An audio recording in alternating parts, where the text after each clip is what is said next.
Everyone, we're going to begin. I'm sure Lori will be here in a minute, but we want to welcome everyone who's here this morning, and it's nice to see all of your happy faces.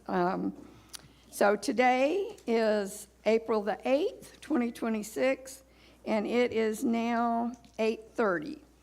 This meeting of the Antiquities Advisory Board has been properly posted with the Secretary of State's office according to the provisions of the Texas Open Meetings Act, Chapter 551, Texas Government Code. The members may discuss and/or take action on any of the items listed in the agenda. And before we do introductions, I will let them also introduce themselves, but we're really happy this morning to have 3 new members with us, and so I'll let them introduce as we start doing that. So, Bill, if we could start with you, please give your name and your place of residence. William DuPont, Houston, Texas. Tina Nielsen, representing the Council of Texas Archaeologists, Austin.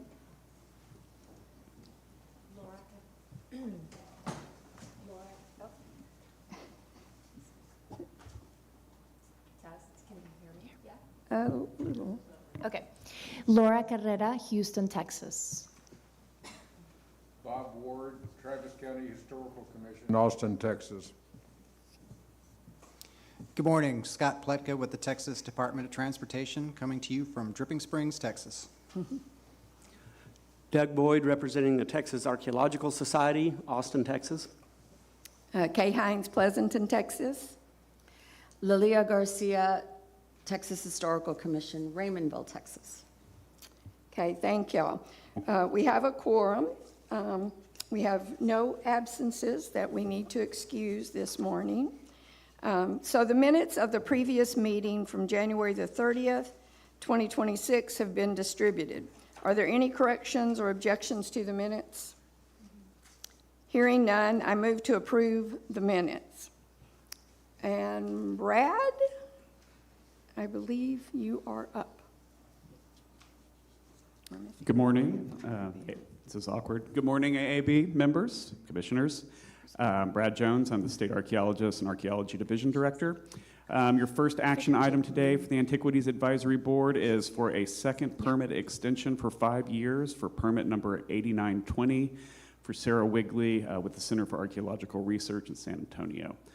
As you'll see in your packet, the extension is being requested due to expanded scope in the original permit and just ongoing analysis. At this point, the curation and analysis has been completed, and all that remains is the final write-up. I'm going to call Ms. Wigley to come up and address the board and explain her reasons for her second extension.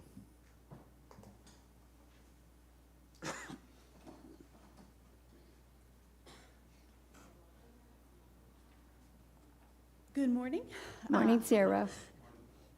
I'm Sarah Wigley. I'm the Interim Assistant Director with the Center for Archaeological Research at UTSA, and we'd like to request a 5-year extension for permit 8920, which is the St. John's Seminary investigation. This project, I acquired the permit fairly recently in its history, in September of 2023, when the previous car director departed the car. But it began before the pandemic. Initially, the scope of work was fairly limited. It consisted of some preliminary investigations, and the actual plans for the construction were fairly unclear. There you are. And after that, the scope was significantly expanded. We made some significant finds that required additional monitoring, and ultimately, the archaeological field work extended through November of 2022. And so at this point, we have a draft of the report, but we found about 14 features, including several potentially significant Spanish colonial features. And we want to make sure that those features get appropriate attention in the write-up. And so we're requesting an extension of an additional 5 years to complete that work. Okay, thank you, Sarah. Appreciate it. Do we have oh, Brad, go ahead. I know. Okay, do we have a motion? I move that the AAB recommend the commission grant Sarah Wigley a second 5-year extension for antiquities permit number 8920. Second. Is there any further debate or discussion? Does anybody have any questions for Sarah? If none, then those in favor say aye. Aye. Aye. Any opposed? If not, the ayes have it and the motion passes. Brad? Thank you very much. Thank you, Sarah. All right, so we have another action item, and this is going to be for the first recommendation for an State Antiquities Landmark nomination for Site 41 TR 197 in Tarrant County. This is a pretty interesting SAL nomination. This is a World War I bombing target. The only one that apparently still exists in the U.S. Back in World War I, the very early, I keep wanting to call it the Air Force, and I know that's wrong. I think it's the Army Air Corps. Corps. Army Air Thank Corps. you. I kept wanting to call it Command. Thank you, Commissioner Hines. Fort Worth was a major site for these early training centers. The location was originally called Taliaferro Field. It was later renamed Hicks Field. This was originally identified back in 2004 by ARC during an archaeological survey. This property is privately owned by a development company now.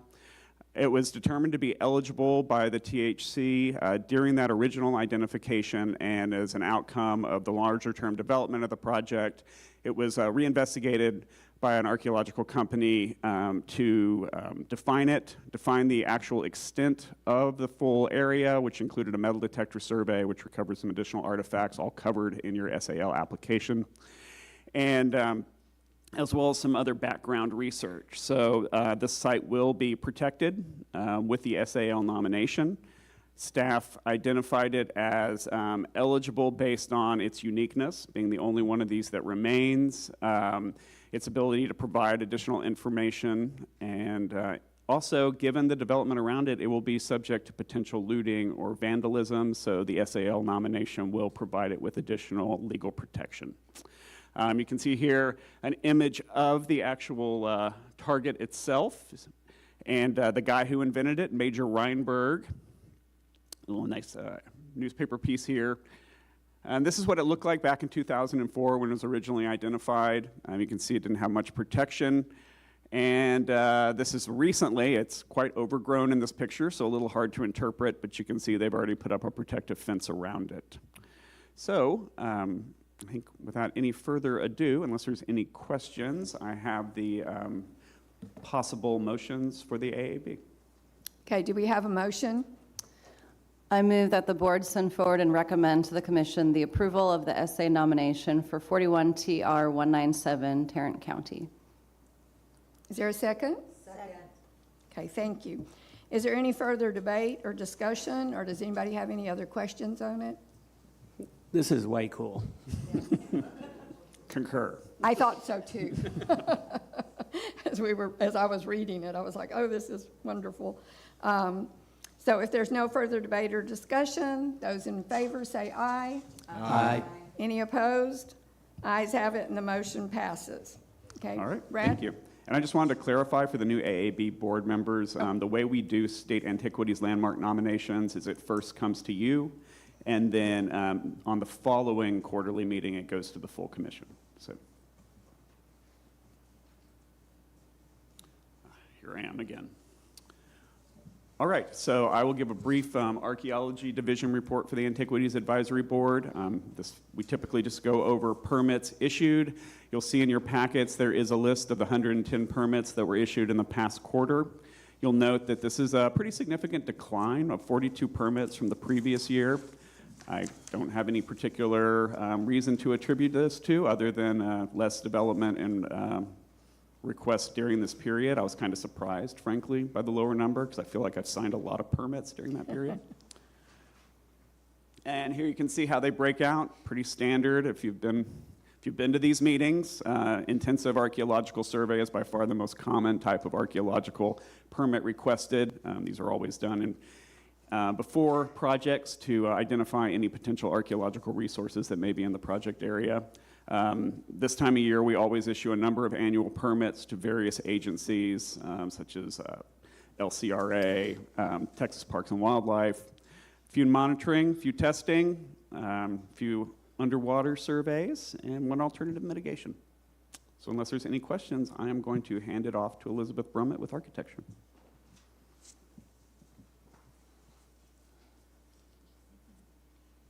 All right,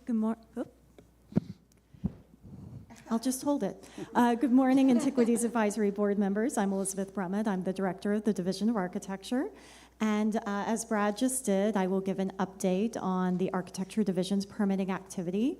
We saw strong permitting numbers over the quarter with 11 permits issued. We issue relatively fewer permits for above ground state antiquities landmarks than the Archaeology Division does. Proportionately, there are fewer of the above ground designated resources. And for archaeology, there can also be permits for the discovery of potential landmarks. So that's typical to see proportionately smaller numbers for the historic buildings and structures permits. The majority of our permitting activity over the past quarter was rehabilitation, which is generally to be expected. We often see strong permitting activity in that category as really the most flexible of the treatments for historic properties. We also saw a couple of preservation permits, an architectural investigation, and a new construction permit. And your packet includes a full list of the permits that were issued over the past quarter. I particularly wanted to take a moment to welcome Laura Carrera and Bill DuPont as our two new architect members. We had an orientation session before today, and they were interested in really understanding excuse me, the trajectory of permits that have been issued by the Antiquities Advisory Board and Commission over the prior years for some of our major ongoing projects. And it just so happens that we closed out 2 permits that really give a snapshot of some of the prior work at the Alamo as well as at the Battleship Texas. So I'll take a few minutes to run through the completion reports for these projects. So during the second quarter, we received completion reports and closed out 9 permits, including 2 from the Alamo. Permit 1044 was for new construction for Crockett Street improvements along the Alamo Garden Wall. That's just some of the landscaping and site work that's occurring around the Alamo perimeter. The one that I'll focus on this morning is permit number 1238 for preservation. This is a Long Barracks emergency drainage system. So this is the before condition and an explanation for the impetus for this permit. Prior to the project work, there was a lot of vegetation and landscaping next to the Long Barrack. This is on the courtyard side of the building. And the drainage system for the roof includes, it's hard to see in this photo, they're in the shadow, but there are a series of canales that shed water into this very lush landscaped area. And so there was a major rain event that actually resulted in water intruding into the building. And so the Alamo Trust and the General Land Office who manage this site realized the need to have better subsurface drainage. Of course, at the Alamo, that is incredibly complicated by the fact that everywhere you look, there is archaeology. So a lot of the timeline on this project was the archaeological investigations. Work conducted on the site began with excavation of soil within a 15-foot area on the north side of the Long Barrack, completed by the archaeologist.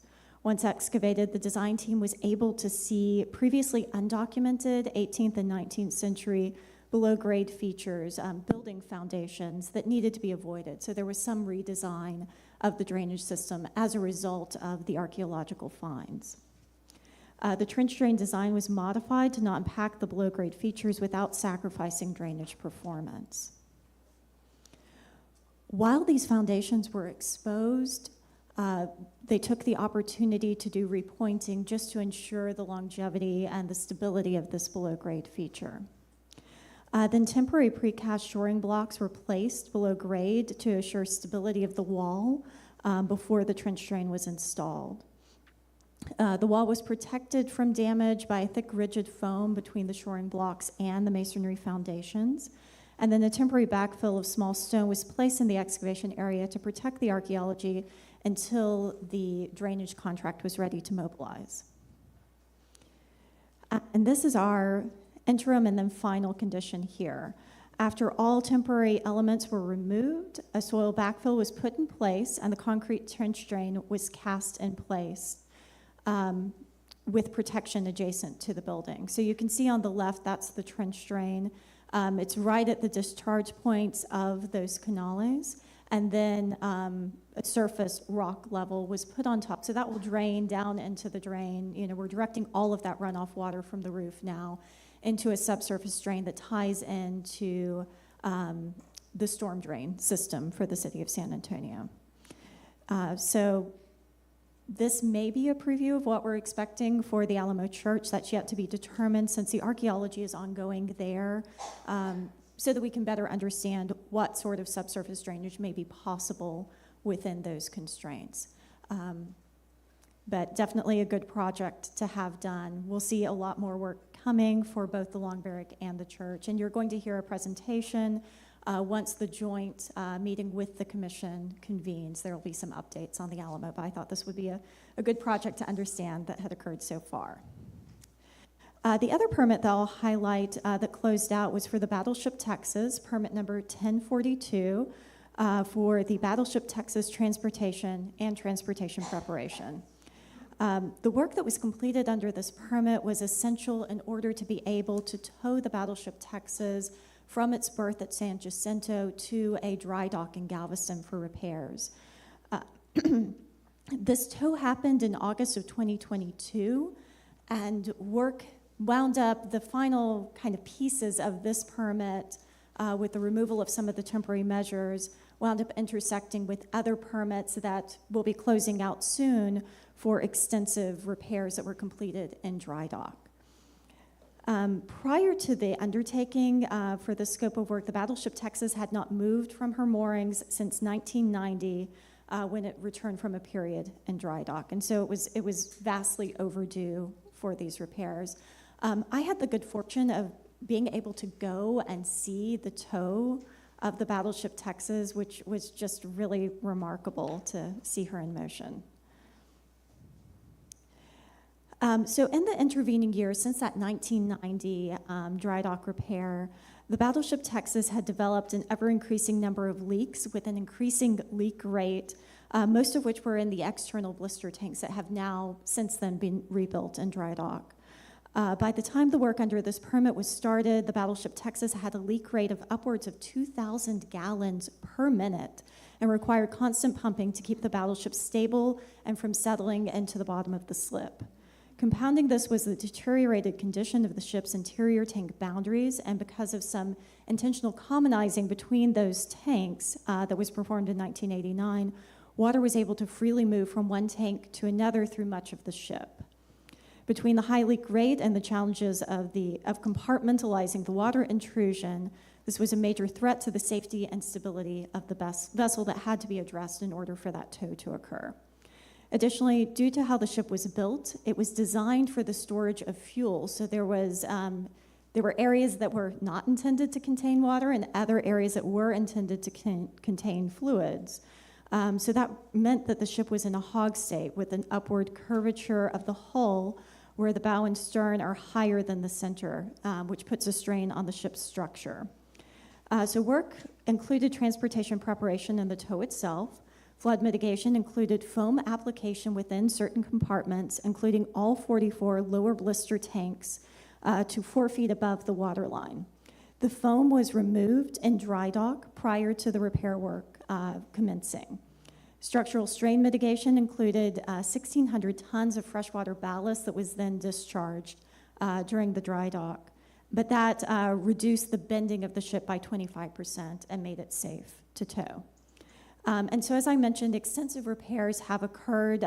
This is no longer the state of the battleship. She's looking absolutely wonderful now. And we are expecting a permit to come forward for the permanent relocation of the Battleship Texas to a berth in Galveston But that project is not quite ready. We thought it might come forward at this meeting, but it will be at a future meeting. So Travis Davis with the Battleship Texas Foundation had given an excellent update on the status of all of those comprehensive repairs to a prior AAB meeting. I'll recommend that he come back when we are ready to hear that permit. So are there any questions about either of these updates?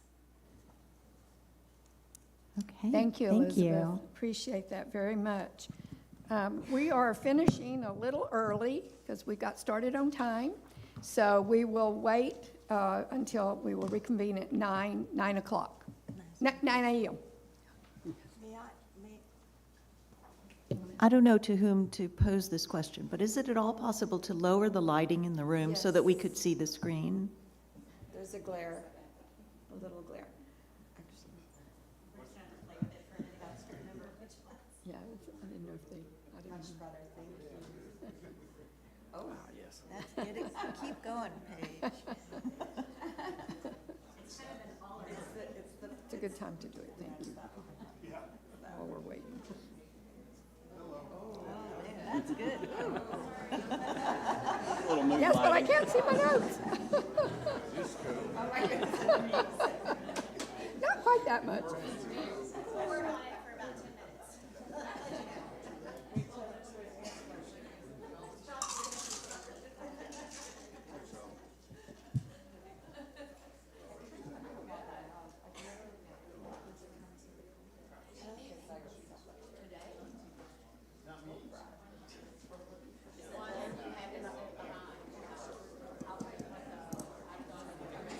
Yeah, don't get it too much. That's better.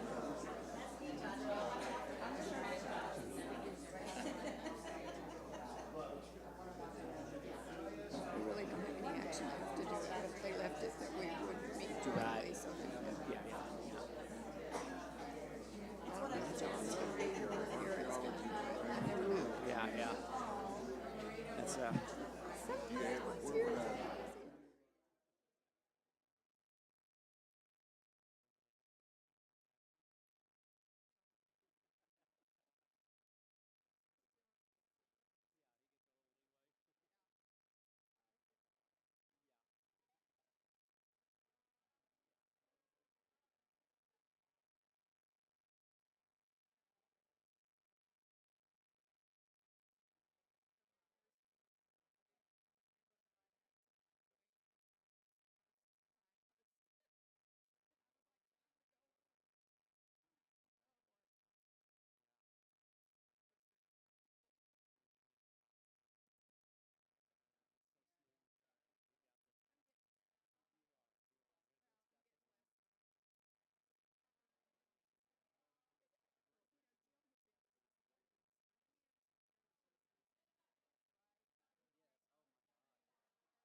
Okay, we are going to get started.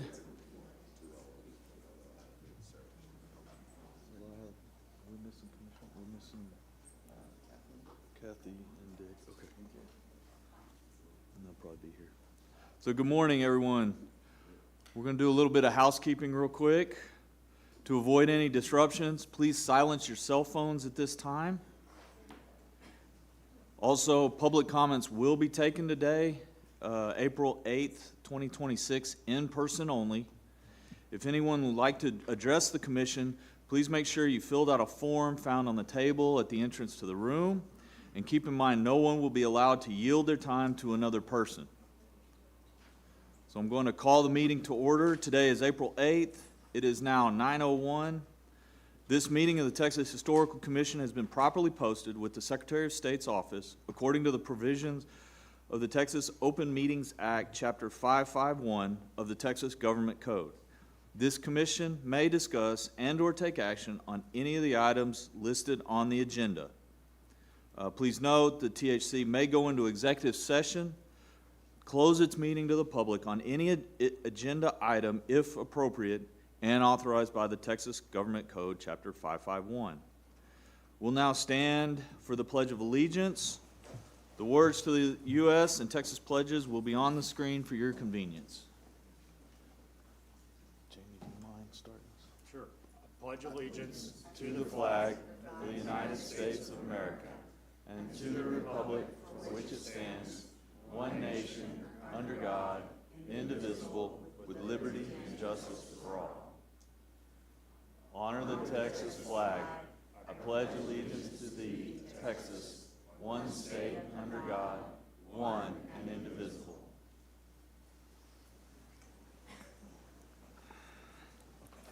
Thank you. Good morning, sir.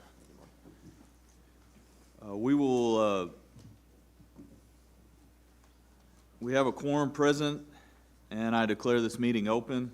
One note, the AAB is still in session, and we'll keep them for our presentations in a little bit. If there's no objections, we will excuse the absence of Ted Houghton. Hearing none, the absence is excused. Now we will move on to the public comment section.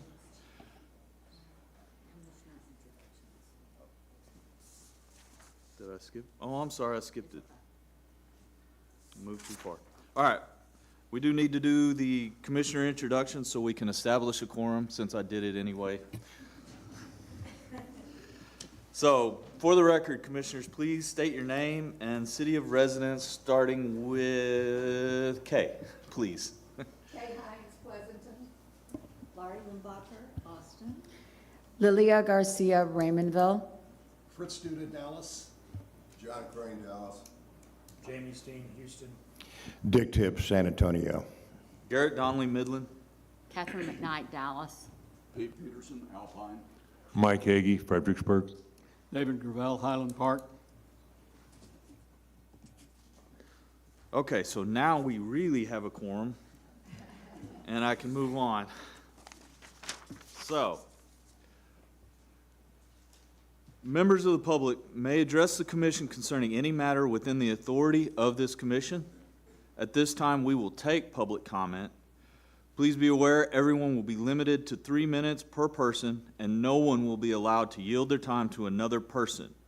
The public may address the commission concerning any matter within the authority of this commission. So, we will call Misty Korn on the Washington County Courthouse.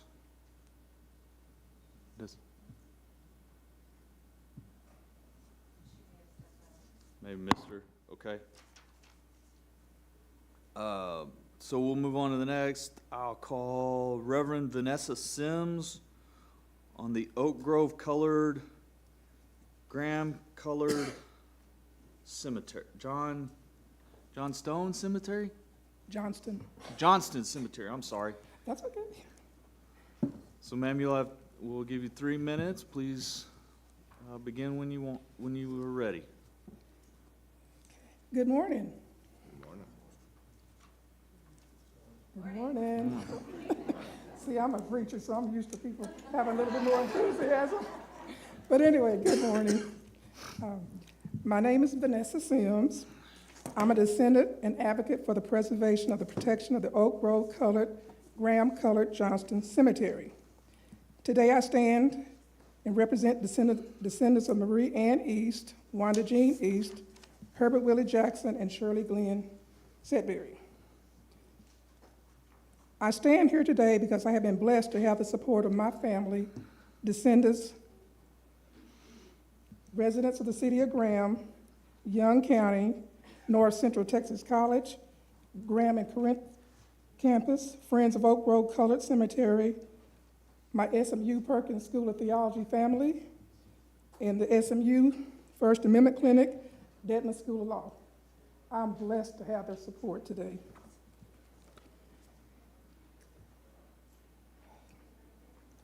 I stand here because I have to. In June of 2023, I started a journey to find my baby sister's grave. My father had passed in Graham, Texas. Because I had not lived there in a long time, I tried to find out the location of the cemetery. But to my surprise, nobody, Graham ISD, Young County, the Central Appraisal District, the city of Graham, nobody could tell me who owned the parcel of land. I thought that was sad. So my journey began.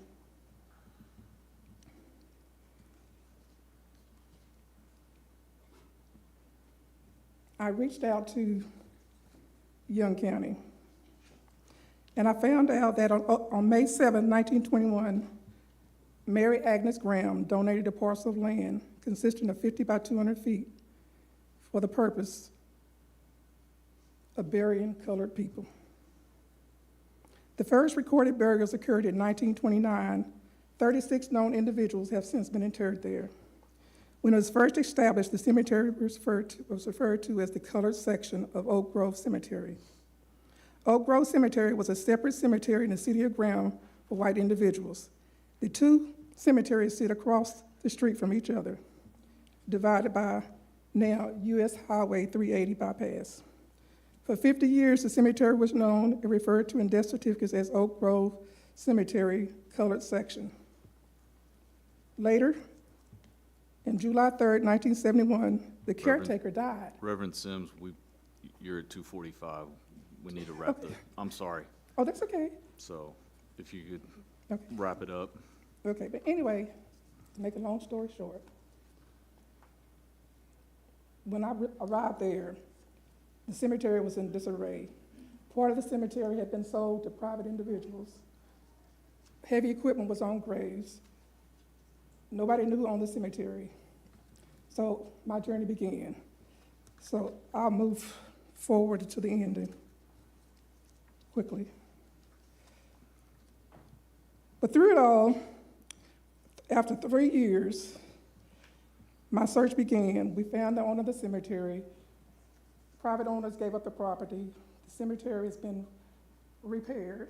Land has been restored. A GPR survey revealed not only that bodies was on the one section, one parcel of the land, several bodies were on the second part of the land which belonged to the AME Church.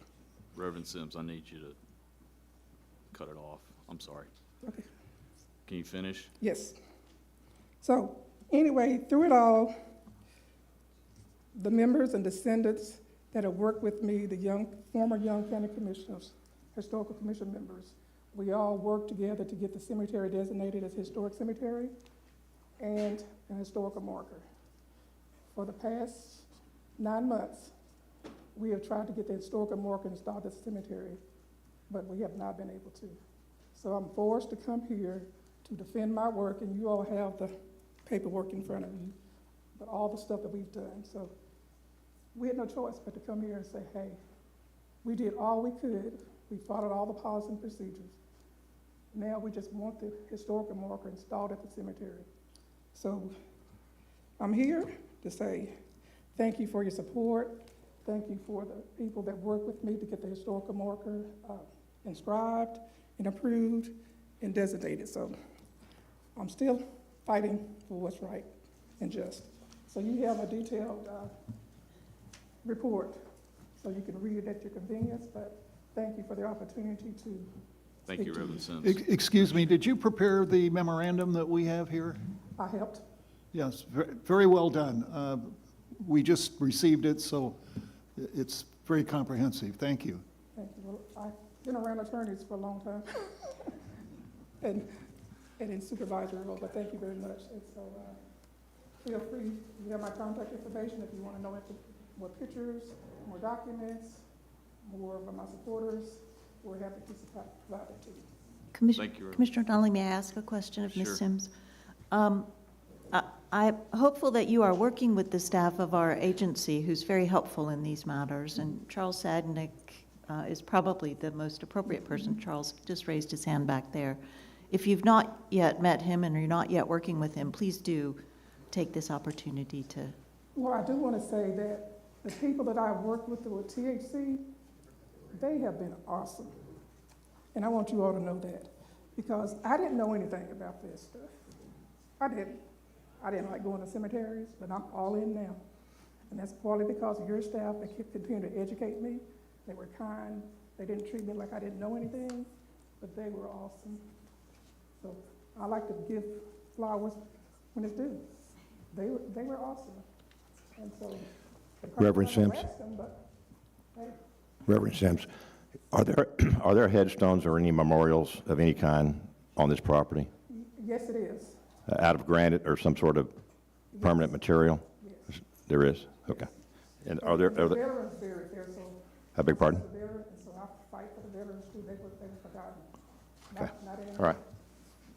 Thank you, ma'am. Appreciate it. Thank you, Reverend Sims. Appreciate your time. Appreciate you coming. Okay, we're going to try Misty Corn again. And this is on the Montgomery County Courthouse? Washington County. I'm sorry, I should read I need my reading glasses, I apologize. So. Me too. Good morning. Good morning. On behalf of Washington County, I am happy to be here as County Commissioner for our beautiful county.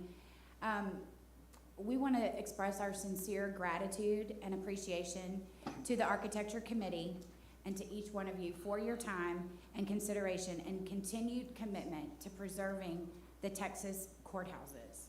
We are especially grateful for the recommendation to move forward with the $4 million cap. This support is truly appreciated and means a great deal to our community. Washington County is fully committed to this project and to preserving our historic courthouse. However, we would like to respectfully share a bit more context about our situation. This was not a planned construction project, nor was it budgeted. It arose out of an emergency in 2024 when a large stone fell from the courthouse, creating a life safety concern. Because of that, we had to act quickly. We did not have time, nor did we have funding in place to prepare for a project of this magnitude that affects our county courthouse. As construction has progressed, we have encountered significant operational challenges, particularly with the noise impact to our county courts. This has resulted in work stoppages that directly increase the cost for the county. For example, in 1 week alone, we had 12.5 hours of construction shutdowns occurring 6 separate times, resulting in over $17,000 in additional cost to our taxpayers. And we are only approximately 30% complete with the project. These expenses we simply did not anticipate, and we are having to absorb out of our reserve funds.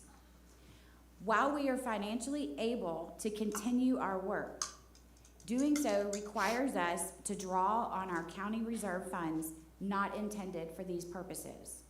That will have a long-term impact on our county and our ability to address future needs. Additionally, this project not only affects our county operations, but our community. The courthouse square is the heart of our historic downtown. The scaffolding, the disruption, and even the loss of long-standing traditions such as Christmas lights are impacts that deeply affect our community. 20 seconds, Ms. Corn, if you We could. understand and respect the importance of policy consistency and the concerns about setting a precedent. At the same time, we believe the situation is unique. This was not a planned restoration, it was a true emergency. Washington County's long-term goal has always been to fully restore the courthouse, including the interior. 3 minutes, However, Ms. Corn, these please unplanned wrap it up. and ongoing costs are setting us back. Again, we are incredibly grateful for any support at any level. Thank you. Thank you, Ms. Corn. Appreciate your time. Yes, sir.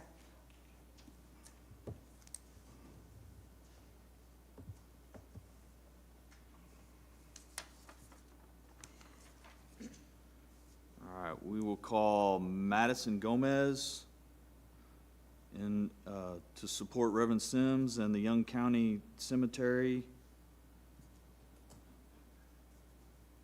Thank you, ma'am, and you'll have 3 minutes. Good morning, members of the Commission. My name is Madison Gomez, and I rise to address the THC regarding Young County's refusal to permit Reverend Vanessa Sims to install the historical marker she was awarded in May of 2025. For the past 2 years, she's been advocating for the proper recognition of the Oak Grove-colored, Graham-colored Johnston Cemetery in Graham, Texas. The central issue is that Reverend Sim has encountered significant obstacles in securing approval for the marker to be installed due to Young County's refusing to have the name with the term colored on the historic marker. They will only accept the name William P. Johnston Cemetery since colored is seen to be offensive. The name Oak Grove Colored, Graham Colored Johnston Cemetery was not changed to do any factual inaccuracy, but rather because the term colored is now viewed as socially unacceptable. Importantly, the historical marker was officially awarded in May of 2025 by the THC, affirming the cemetery's recognized historical identity. Only after this designation did Young County move to formally change the cemetery's name, claiming that no official name had previously existed. The sequence of events raises serious concerns as it suggests the name was not rooted in the historical correction, but present-day discomfort. However, historical markers are not intended to make society comfortable. They are meant to educate and preserve the truth. Altering a historically recognized name undermines the mission and does not align with the standards set in the Texas Administrative Code. It is also important to note that William P. Johnston Jr., the individual who Young County seeks to name after the cemetery, was neither born in Graham or buried in Oak Grove Cemetery. He was born in Arkansas and is also buried there. While he did serve as a caretaker for the community, his connection remains limited. The last known burial at the site was 1963, and Mr. Johnston did not pass away until 1970, which is further underscoring that the cemetery was not established to honor him.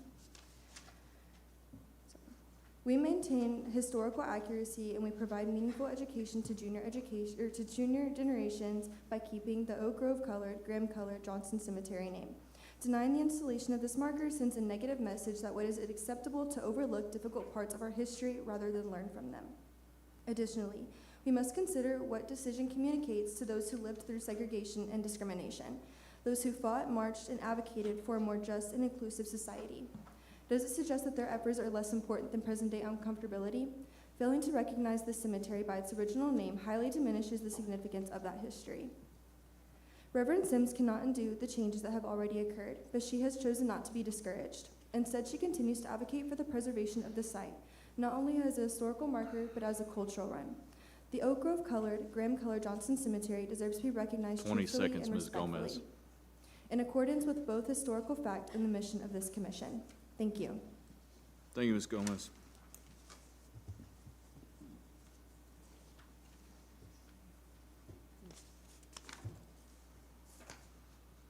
All right, we will call up Charles Lyles, I'm sorry.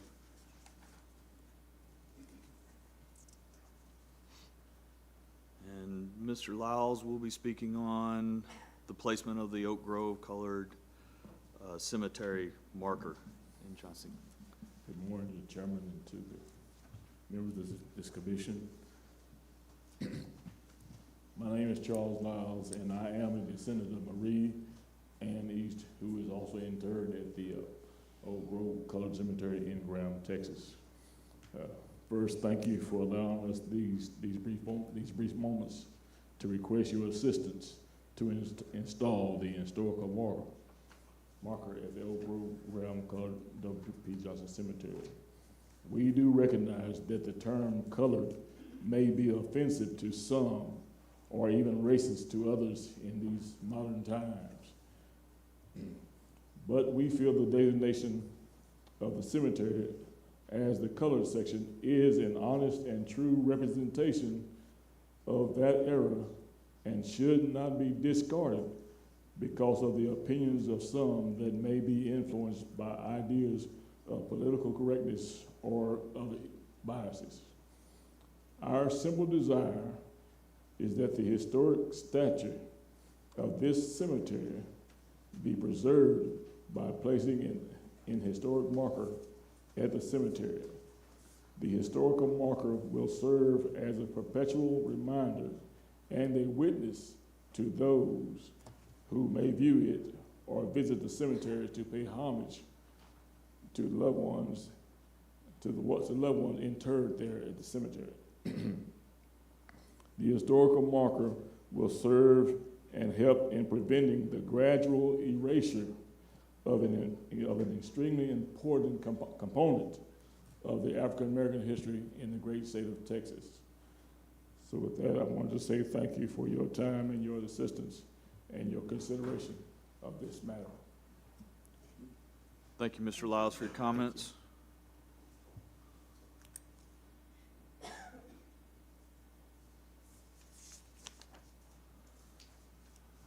Okay, next we will call Mr. Edwin Batista. And he's going to speak about SAL designations for the J. Frank Dobie House and Garage, Teachers Associations of Texas, and Lions Municipal Golf Course. And you'll have 3 minutes, Mr. Batista. Sounds good. Thank you. Good morning, Commissioners and members of the Antiquities Advisory Board. My name is Edwin Bautista. I'm a native Texan, born and raised in Wichita Falls, a graduate of the University of Texas at Austin, and a planning consultant working with small and medium-sized communities across the state to guide their future growth. My interest in the built environment began with architecture and planning, but it has grown into a deeper commitment to history and preservation. That became personal in 2024 when I nominated University Junior High on the UT Austin campus for State Antiquities Landmark designation. Although the designation was granted, the building was still demolished, not to advance the university's educational mission, but to construct a football training facility serving a relatively small number of students. That experience reshaped my understanding of preservation in Texas. It revealed how vulnerable historically significant places can be, even after recognition, and it led me to stay engaged in this process. Last year, this commission approved my SAL nomination for Battle Hall at UT Austin. I wasn't able to attend the hearings, but I want to sincerely thank you. That building left a lasting impression on me as a student. Its architecture created a sense of discipline and inspiration every time I entered. My nomination honored not just the structure, but the legacy of William Battle, Cass Gilbert, and Paul Kratt. I've since expanded this work to the federal level and am currently pursuing National Register designation for 2 century-old schools that I attended in my hometown. I also submitted SAL nominations for 3 University of Texas properties: the J. Frank Dobie House and Garage, the Teachers State Association of Texas building, now the John and Drusy Chase building, and Lions Municipal Golf Course, or MUNI. These are not obscure places. They reflect literature, educational equity, and the desegregation of public space in Texas. On January 13th, I received formal notice from the Chief Preservation Officer that these nominations were complete, eligible, and scheduled for consideration at this meeting. On Monday morning, I was informed that they had been withdrawn by the Executive Director. I have requested an explanation but have not received one. I understand that discretion exists, but when eligible nominations are removed days before a public meeting without explanation, it raises a fundamental question. Is this an anomaly or a precedent? The answer matters because public trust in this process depends on transparency and consistency. I raise this not in opposition, but in the interest of protecting the integrity of a system we all rely on. I'll close with this. The places we choose to preserve and the ones we allow to be lost shape how we understand ourselves as Texans. In uncertain times, preservation is not just about the past. It's about ensuring our shared story remains whole. I'm here because I believe this process matters. I ask that you demonstrate that it does. Thank you for your time and for your service. Thank you, Mr. Batista.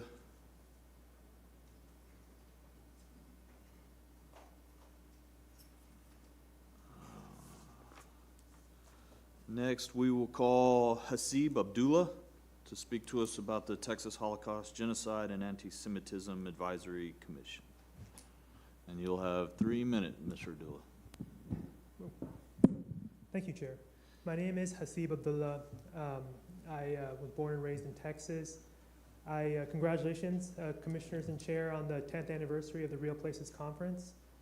I've noticed that many of the events and seminars tend to be about, are about instances where, a shameful past in Texas where some individuals, including elected representatives, would treat other Texans as subhuman. So you see that in the tour of East Austin, for example, or the cemeteries that we just heard about, and you hear in some of these announcements, where individuals were not treated equally in life or in death. And many of your staff actually deals with construction crews digging up graves and bones of mass graves or places where people didn't get a proper burial, especially in Native Americans and African Americans. And so that brings me to talk about your advisory commission, the Holocaust, Genocide, and Anti-Semitism Advisory Commission, the Texas Genocide Commission for short. This month actually happens to be Genocide Awareness Week. Well, one of the goals is education and prevention efforts to make sure genocide never happens again in the world. And so I submitted a Public Information Act request link to you guys, but you don't need to open it, but it's basically a summary of it would be individual asked for some documents last year or so, and we found out that a lot of the what the Texas Genocide Commission has been doing is colluding with a foreign nation state and the Consulate General here in Texas, and had many public viewings of pro-genocidal propaganda video in Houston and Austin and Dallas. And it's not my opinion. If you have a heart, what's going on in Palestine is at best widespread crimes against humanity. At worst, according to the International Association of Genocide Scholars, the premier group last fall said what's going on in Palestine is the legal definition of a genocide. The fact that the Texas Genocide Commission was promoting this for a foreign nation state is the irony of hypocritical ironies. I would state that what's going on there is not just killing innocents, it's killing Americans and potentially Texans as well. And so I would ask three things that the Texas Genocide Commission does. At this point, you can only call it the Pro-Genocide Texas Genocide Commission. The Pro-Genocide Texas Genocide Commission, which they should do, is number one, have a written policy on their website on what they believe is a genocide. Right now, they don't even have a written policy. So at least Texans know what to expect. Number two, as I'm sure the executive director and chair, as they talk in their quarterly meetings, and they're going to in a couple of minutes, they should give an update about what pro-genocidal activities... 20 seconds, Mr. Abdullah. Yes, sir. What pro-genocidal activities they've done in the last quarter. So Texans know that. And number three, these emails and any future emails should be posted to their website, so Texans know where their tax dollars are going. What they're doing is illegal under Texas law, maybe even under federal law. It's something that Texans do not pay for with their taxes. Thank you for your time. Thank you for your service. Thank you, Mr. Abdullah.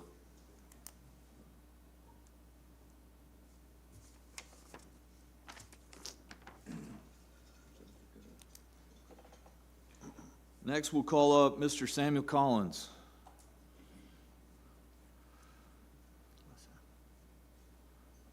Good morning, Sam. Good morning, Commissioners. Thank you for the opportunity to speak to you today. I wanted to give you an update about the Levi Jordan Advisory Committee. I'm the co-chair along with Dr. Goodwin from Prairie View. In February, we had a community meeting that went very well with our planning for the museum that's going to be built at the site. In February, we also had an event where we recognized Texas couples that had been married over 50 years, which went very well. The longest marriage was 71 years, Herman and Verdia Harper. And then during March, we had a Women's History Month program. Oh, I need to back up, because in the community meeting, I also want to share that we had a descendant of an enslaver that also received one of the Barbie dolls of Miss Opal Lee, which was the first Barbie doll that she ever received. She's in her 70s, Miss Cotton. She said she had never received a Barbie doll as a child, and she was happy I brought it to the meeting. So Progress is being made. And then in March, we had a Women's History Month program with 2 descendants of the community. In attendance, we also had at least 3 grandchildren of enslaved people. I want you to think about this. We're in 2026, and in attendance at the program, there were 3 individuals that are only 2 generations from enslaved people that were born in the 1840s, 1850s, 1860s. So this history is not as distant as we think. I went on Columbia 1836 website, and in the video they have a quote by David McCullough: "Trying to plan for the future without a sense of the past is like trying to plant cut flowers." So as we celebrate the current state of Texas and we look at the beautiful flowers, we must not cut off the roots in the history, trying to just look at the beautiful parts. The history and the roots are connected to the very existence of our shared history today. So I encourage you not to look past the roots, but to look truthfully at the roots of how we got to where we are today. The work between the descendant communities is continuing in Brazoria County, and we are working together because this is our Texas history. Thank you. Thanks, Sam.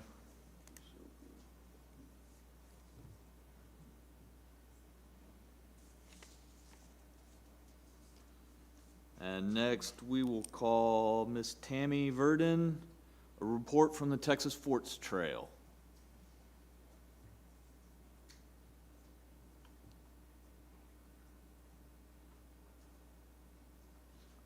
Good morning. I am excited to be here this morning. It's great to see all of you. Just a quick report. I am Tammy Verdon, the Executive Director of the Texas Forts Trail Region. And first off, I want to say thank you for your support and thank you for your approval of our increased funding. It has helped tremendously, and we are on a fast track with new programming, and for the 3rd year consecutively of increased travel funding. This has helped tremendously, and we appreciate it very much. Just one thing that I want to make sure is on your radar, and I'm sure that it is, as things are changing in Texas history in our classrooms, we are working diligently to help with that educational component in the Texas Forts Trail region. There's a gentleman by the name of Madison Golly, who is the social study coordinator for Region 14. And he covers 42 districts, which pretty much encompasses the Texas Forts Trail region and a couple of little outlying counties outside of our area. This is on his radar. He's made it his mission to help with those curriculums as they change. Granted, none of this will come into fruition until 2031, but wants to make sure that we are getting that educational component built. And he is working with Frontier Texas and Fort Griffin State Historic Site, along with the State Longhorn Herd and the Texas Forts Trail region. Just wanted to make sure that that was on your radar, and we want to do our part to be diligent and help with those impressionable young minds and to help give them the resources that they need about our historic sites and give them the tangible things for their classrooms. And that is all I have. Thank you so much. Thanks, Ms. Verdon.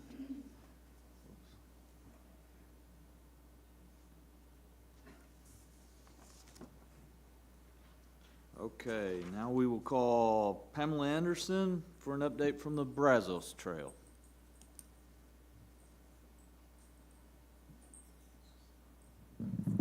Good morning, commissioners and attendees. I'm Pamela Anderson, Executive Director of the Texas Brazos Trail Region. I'm joined here at Real Places and the quarterly meeting by our Treasurer, Sharon Whitaker, and our President and Chair, Joy Summer Smith.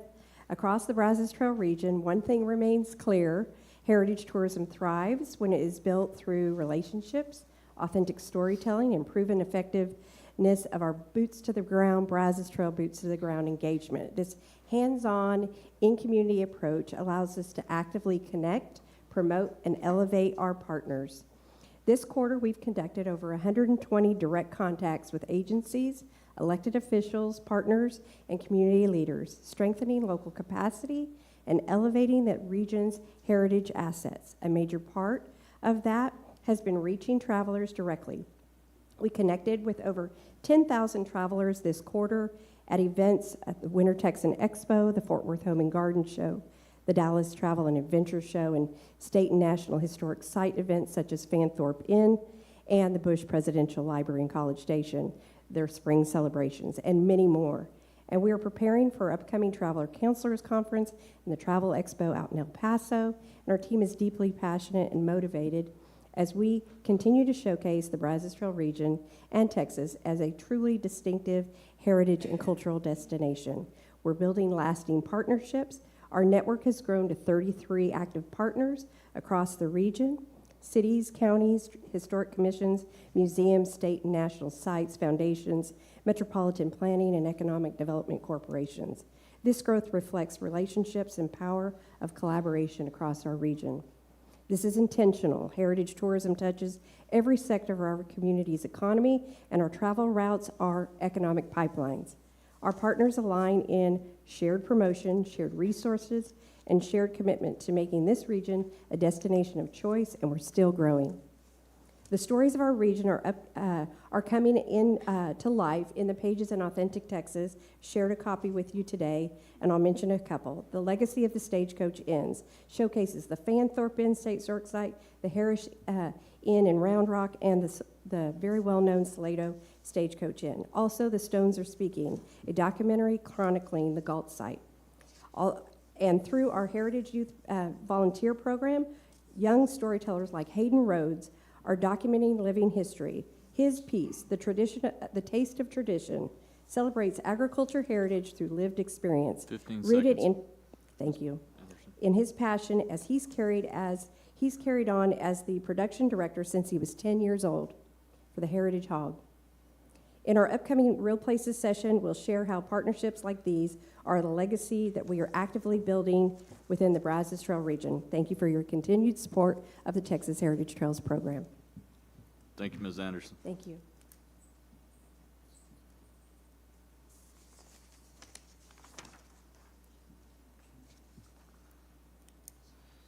Okay, we'll call Gabrielle Ozuna. Did I get that right? Okay. We'll get an update from the tropical trails. Hello, commissioners, everyone. My name is Gabriel Osuna. I am a member of the board of directors for the Texas Tropical Trail, filling in for Pamela Morales de Hendricks, our executive director, who is on maternity leave, so I'm going to do my best. So just a few updates. I think things have been going very well this quarter so far.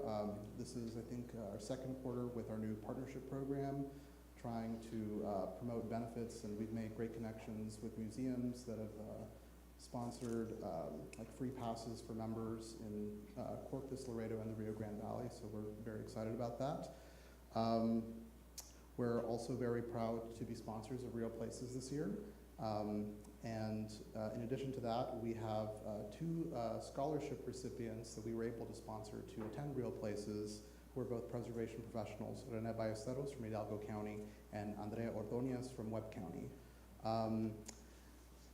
So in the past quarter, we were able to do two partner events in South Texas, one in Rio Hondo and Harlingen in February, and then most recently at the South Texas Botanical Gardens in Corpus Christi in March. And our next upcoming events are this month of April in a couple weeks at the South Texas Ecotourism Center in Laguna Vista, and next month at the Texas A&M Kingsville Citrus Center in Weslaco. So if any of you are interested, we would of course love to have you there. But thank you again for your support. We again appreciate the increase in funding, and we're doing our best to put those dollars to work and to promote heritage tourism in South Texas, and promote anyone who wants to come to the Texas Tropical Trail region. We'd love to have you. Thank you. Thank you, Mr. Ozuna.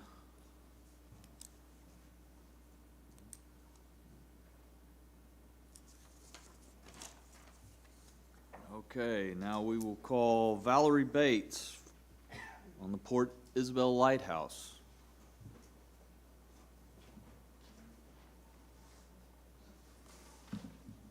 Good morning, Chair and Commissioners, Vice Chair, AAB Board and staff. Thank you for this opportunity again. My name is Valerie Bates. I'm the lighthouse keeper at the Port Isabel Lighthouse State Historic Site, and I'm here with Cody Camacho, my fellow lighthouse keeper. Congratulations on a decade of real places. Tropical Trail was here for the very first one. I don't know if anybody can remember this who was there then. We had Ruby the Pirate Queen on stilts in our booth, a 10-foot tall pirate. I haven't missed real places yet, including a very memorable virtual event where we lost Brad for a while. For the 4th year, the City of Port Isabel is a proud sponsor of the Lanyard. The Lighthouse just hosted our Easter weekend event, the Port Isabel Lighthouse Easter Egg and History Hunt. The eggs are in plain view on the hill, 15,000 of them, not a difficult hunt. The History Hunt answers are a little more challenging. 250 Texas Historical Commission red eggs were hidden among 15,000 others, and the first clue to the History Hunt is inside them. In 2025, we used the exhibits in the Visitor Center to hide the clues and found that hosting over 700 people through 450 square feet of space in less than an hour was just way too crowded. This year, we moved the hunt outdoors. We had the history hunters looking for answer on our site's 3 historical markers, and Cody just showed you what that looked like.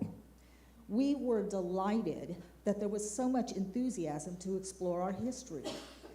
There's like 20 people around that historical marker. The marker must have been like, what's happening? We had returning hunters from last year and comments that participants felt more connected to the site as a result of the activity. We have plans to expand this programming even more next year. The City of Port Isabel and our architect have selected a contractor for the Lighthouse Visitor Center and restroom rehab. We anticipating reporting significant progress at the next meeting. And Cody and I invite you to visit our Real Places exhibit booth if you get a chance.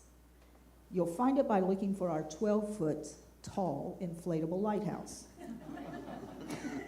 We will be there with lots of giveaways and sporting our Lego Lighthouse Keeper pendants. Maybe not as good as Barbie, but you know.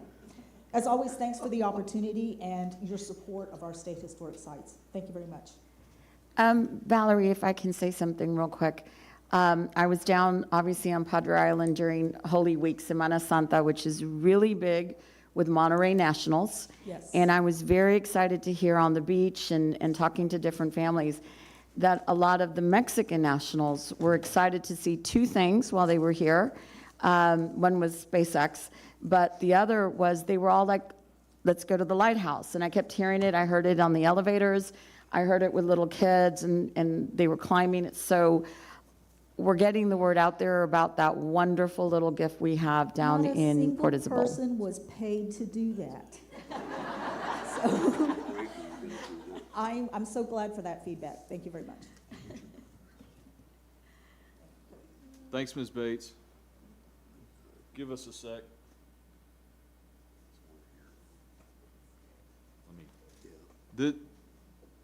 Paige, that's the end of the public comment. Paige, that's the end of the, correct? Okay. So thank you for all the public comments. We very much appreciate them. Okay. So we're going to continue and let the, we're continuing to meet concurrently with the Antiquities Advisory Board. And we have a few presentations for both the commission and for the advisory board. So I'm going to ask Erica Herndon to come in and update us on the Friends of the Governor's Mansion annual report. Yes, good morning, Commissioners. I'm delighted to join you today and talk about Friends of the Governor's Mansion. I'm Erica Herndon, the Executive Director. Since there are several new commissioners, I thought I would give a quick introduction to our organization before discussing our current projects related to the mansion collection. So we were founded in 1979 by Governor and Mrs. Clements when they undertook the restoration and renovation of the Governor's Mansion, founding our nonprofit to comprehensively address the interiors for the first time in the mansion's history.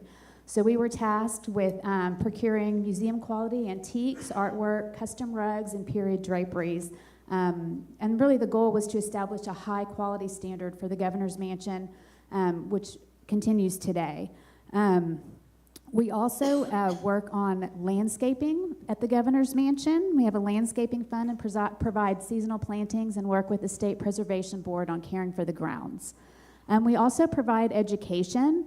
We have educational materials and programming at the Capitol Visitor Center so that folks who are not able to come over for a public tour of the mansion have the opportunity to experience the mansion while they're at the Visitor Center. We also manage the docent program, which helps with private tours as well as mansion receptions and events. We also provide fresh flowers and living plants in the public rooms of the Governor's Mansion and install holiday decorations every year. Okay, next slide, please. So in terms of governance, we have a memorandum of agreement with the Texas Historical Commission and the State Preservation Board. We're managed by a statewide board of directors. And we have 2 current members of the Texas Historical Commission or voting members of our board. We also have the executive director, Joseph, is on our board as ex officio, as is Rod Welch of the Preservation Board, and the citizen member. And then the governor and first lady are advisory members of our board. Next slide. So currently, we've been working on a preservation project related to the draperies, upholstery, and rugs in the public rooms. As you can imagine, after 40 plus years, the textiles really required a comprehensive approach. So we've worked with manufacturers to address the most urgent items, reproducing the draperies. We just hung the parlor draperies in December. We raised money from the public to accomplish this and are really excited to be working on the deliverables.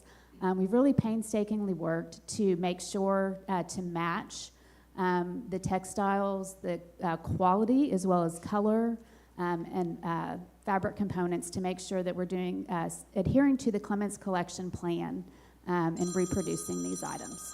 So, and Joseph and I will have a meeting, a walkthrough, I believe it's next week at the mansion, so our annual inventory meeting. So that's all I have, unless there are any questions. Are there any questions from the commission? Okay, thank you, Ms. All right, thank you. So the next one, we're gonna get an update on the Alamo plan, and I'm not exactly sure. Mr. Gallagher, Patrick's doing it? Okay. Mr. Gallagher, we'll welcome you again to get an update.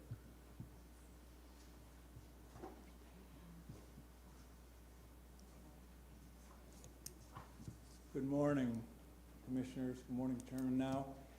As we have committed, we are here to, at every quarterly meeting, to present the progress at the Alamo, and I will tell you that we are at an exciting milestone at the Alamo, that we have topped out the building, and it is,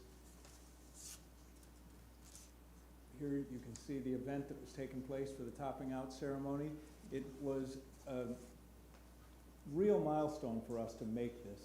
We are not only on schedule, but we're a bit ahead of schedule on some of the structural elements for the building. So this was an exciting moment. We had a beam signing. This is our director, Secretary Andrade, who is with us today. She's been a great support to this project and really has kept it moving and progressing at a pace that will keep us on schedule for finishing the building at the end of 27 and opening the museum itself in early 28. The land commissioner was there. And this is the rising of the beams. You can see the structural steel above the Crockett building. That's the addition of the event space. So the full framework of the building is now very visible and apparent for the public to see. And the lower right-hand corner will be the new lobby configuration, so that'll be the main entrance to the building. But this for all of us working on the project is an incredibly exciting moment to be able to top out the building. I also wanted to update you on some of the work that's happening in the lobby. As you know, we are doing a series of representative sculptural elements that will be in the lobby, and they'll be accessible to the public. It's part of the free interpretation that happens in the lobby. These are some of the sculptures this is our Travis sculpture. It's at the foundry and has been recently completed and will be shipped to San Antonio and put in storage until we can bring them out. But they're incredibly beautiful pieces of art. This Travis desk will be part of media interpretation as well. We'll be projecting right on the top of the desk. This is a close-up view of his musket. But you can see the workmanship is just absolutely spectacular, and these will represent the major periods of time that we are covering in the museum, and they're representative of not only the periods of time, but all the different peoples who occupied the Alamo over the 250-year history. These two will be representing the mission period, and then this sculpture is representing the construction of the church. And the statue off to the right next to Travis is the representation of Joe the Slave, and he will be located in proximity to the Travis sculpture. And I'm proud to announce that the Education Center is complete. We are finishing work on the interior. This is a shot of the exterior at one of the recent events. The grand opening and dedication will be April 30th, and the Education Center will immediately begin educational programming on site as soon as this building is open. So again, another major milestone for the Alamo in getting these progressive projects finished and operational. And that's our update for this quarter. I'm happy to answer any questions. I just have one silly question. Is that big Lego model installed in the Texas Cavaliers Center? It is. Oh, cool. Okay. Any other questions for Ms. Gallagher on this one? Thank you all. Well, he can't go too far because I think he's doing the update on Iwo Jima. Is that next? That's next. You don't get to go very far for a little bit. We do have Oh, I'm sorry, there was more to this one? our partners on this project in architecture are Gensler and Associates, and they want to give you an update on how they're handling some of the historic preservation Okay. on the Woolworth building. Okay. Good morning. My name is Natalie Hugentobler. I'm an architect with Gensler on the Alamo Plan project. So today we wanted to give you a quick update on the preservation aspects of the Woolworth building. We started with a window assessment in 2022, and since then we have completed multiple steps in the preservation process, starting with a pre-removal site walk with the design team and the construction team in 2025, which was followed up with the window removal and relocation to off-site storage. Earlier this year, the THC and design team visited the off-site storage to review work in progress on the windows. In our assessments of the windows at the Woolworth, we discovered many wonderful things.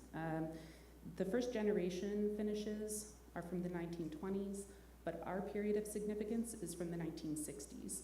At that time, the sashes and their exterior finishes matched the adjacent terracotta, and so we will be going back with the stucco color that was discovered in our assessments and is documented in the finish analysis report. The interior window assessments have been a little less conclusive. There are multiple generations of finishes, and they are not as consistent in their application on the interior. There's also less documentation about which finishes were applied at which times. So that assessment is ongoing, and samples during the mock-up process will help us assess an appropriate color to select at a later date. While our original intent was to keep the windows and sashes in situ, ongoing construction activities have made that impractical, as our primary goal is to structurally support the facades. So they have been removed from site, but you can see in the larger picture, well, you should be able to see in the larger picture on the right, that those sashes and fixed windows have been all marked and cataloged, so that as their components can be disassembled for preservation and maintenance and then reinstalled, they all go together and then they all get reinstalled in their exact locations at the end of the project.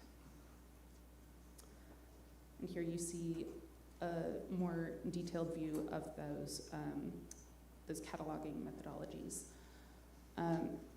At the offsite storage, we recently reviewed a mock-up with the THC staff where sashes have been lightly sanded to remove the existing paint finishes, and the hardware, again, is bagged separately so it can be cleaned, restored, reinstalled, and they can be matched to the appropriate sashes.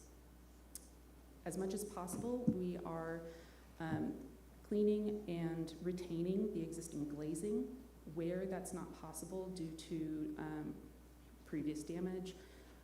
We are replacing the 1/8-inch glazing with matching clarity and color 1/4-inch glazing, which fits within the existing sashes, and that is to prolong their longevity. The sashes themselves, we are also keeping intact as much as possible, but where there has been water damage or weathering beyond repair, we are replacing specific components to retain the integral fabric of the historic window units. For the masonry mock-ups, those are an ongoing process. We recently reviewed samples with the THC staff and the GLO to select a terracotta sample that will be used for repairing specific units on the facade, as well as replacing missing components. And then in the next weeks and months, we will continue with our mock-ups for masonry repair and cleaning, and we've identified some potential locations for that to take place so that the team can review those processes. Are there any questions? Any questions from the AAB or commission? No, just thank you for the thoroughness and attention to detail. We appreciate that. Thank you so much. Thank you. Now we'll get an update on the Iwo Jima project.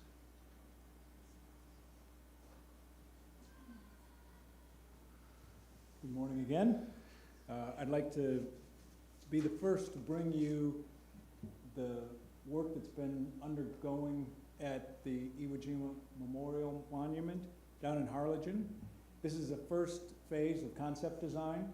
For those of you who haven't been there, this is a full-scale reproduction of the Iwo Jima Memorial that is in Washington, D.C. It was cast after the plaster model that was given by the artist to the Academy. So it's a very dramatic piece and is at the entrance to the Academy.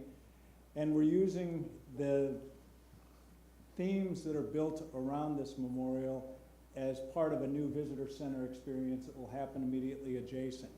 We'll be constructing a new building and a new interpretive space that's built on a place of remembrance, learning, and reflection, also in parallel with the stories of leadership, sacrifice, heritage, and community that run in parallel to the work that's done and the teaching at the Academy. So hand in hand, being adjacent to the Marine Military Academy, We really want to build on the military heritage of the site as well as the history of service in South Texas. This is a plan view. The memorial is off to the left in the hexagon that you see there. The new construction will be off to the right, adjacent to a new parking facility. This building will be specifically dedicated as a visitor center, connecting the memorial to the new building. Some shots, some preliminary shots of the new building. It is on an access view directly to the memorial, so when you come into the building, you'll be able to see the memorial directly from the main entrance lobby. And then the new exhibition space, as you can see, sits adjacent to the lobby with a new community room that's available for the community's use, collection storage, retail space, and offices. So it's a very efficient plan, but it also offers an opportunity for us to create a dynamic interpretation space that includes an orientation theater, and then again, our supporting exhibitions will look at all the different character attributes that are tied not only to the history of the memorial, but the history of training at the Academy. We're bringing in some major artifacts. The Academy has a very large historical collection of artifacts. Some of them will be restored and brought into the museum, so that heritage of service in South Texas is an important part of the interpretive narrative that will be on display in this new visitor center. There'll be some, not only the collections themselves, but some dynamic interactives and historic film footage that will be used as part of the interpretation. So this gallery looks at the service of legacy, and then of our collective memory. We'll be using an extensive amount of the collections in this gallery. And then values and reflections, really look at some of the personal stories, and some of those personal stories will be engaged through a series of interactives that will be wrapping this gallery and will offer the visitors a much more personal interpretation of those who have served. And then part of that reflection area will be the connection then to the outdoor space, and then an opportunity for people to leave their shared memories and their stories as part of their experience visiting the memorial.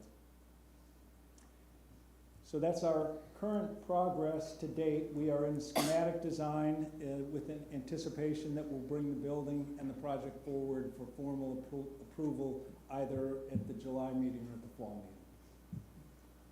Happy to answer any questions. I don't have a question. I just have a quick comment. Thank you for all the work and attention to detail. We are very, very proud of what we have down in the Rio Grande Valley and in Harlingen. It is one of a kind. Technically, it is not a reproduction, and we're very, very proud of that. It is the maquette or the model that was used for the memorial. So I just wanted to clarify that, no offense, but we're really proud of it, and it is the only one of its kind, and I'm very thankful to the commission for all the attention that's being brought to the Iwo Jima, or our maquette of the Iwo Jima Memorial down in Harlingen. And so thank you to everybody. I'm very excited about all of this. Yeah, Thank it's a you. good point. The artist donated the casting model, and then it was recast, so it is a recast off the original model. Any other questions? And we're gonna get one more update on the San Jacinto. Yeah, you can't, I don't know why you were leaving. It's easier to wind me up, I guess. Just a quick update on San Jacinto Battleground. We wanted you to understand exactly what was happening in the landscape, because the landscape plan has become as important part of the planning process as the architecture. And a great deal of work and research has been done in preparation for the design of this landscape, trying to be sure that we are as authentic with the reproduction of the landscape to the period of the battle. Because as you can see in this picture, the long view to the water, which is where the battleship Texas was, is adjacent to the Texian camp. And the troop movement will actually from the Texian camp came right up through where the reflecting pond is. So a great deal of effort has gone forward in researching how we're going to restore that, not only with the land formations, but with the native planting as well. So off to the left, where you see the A in the circle, that's the Texian camp. The dotted route that goes around the site is actually going to be a new loop road. So visitors will be able to drive around the site and park at the major locations of the battle. So the battle lines, which you see in blue, or dashed blue, is the Texian camp. From the Texian camp is troop movement up through that space. The yellow star is the existing monument, so it's critically important for us to understand the interpretation of that site, to really understand the importance of the battle and the connection out to the Mexican camp, which is on that long peninsula off to the right. We'll be creating a new road to connect people, and it'll be the first time that they've ever been able to get out to that campsite. So that's an additional part of the landscape restoration. The Texian camp is going to be restored with native materials. This is the new planting plan and all the different trees that will be brought into the site. It was the most heavily wooded part of the site at the time of the battle. So a lot of research has been done, as you can see, to identify what the planting materials were, what the major moments and locations of the camp were, not only where they were located, but where the movement from this to the surrender site happened as well. There'll be interpretation throughout the site, so visitors are constantly aware of what the events were, the timing, and the location of these events. There are a series of existing memorials on the site. They'll all remain. They'll be reorganized and replaced into a more organized presentation. There's a Vietnam memorial down off to the left, and then a cemetery on site as well. So all of those will get not only cleaned and replaced, but also reinterpreted.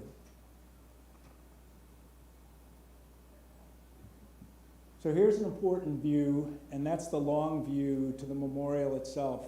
These historic photographs show you what the topography looked like on that site before the memorial was built, or the monument was built itself.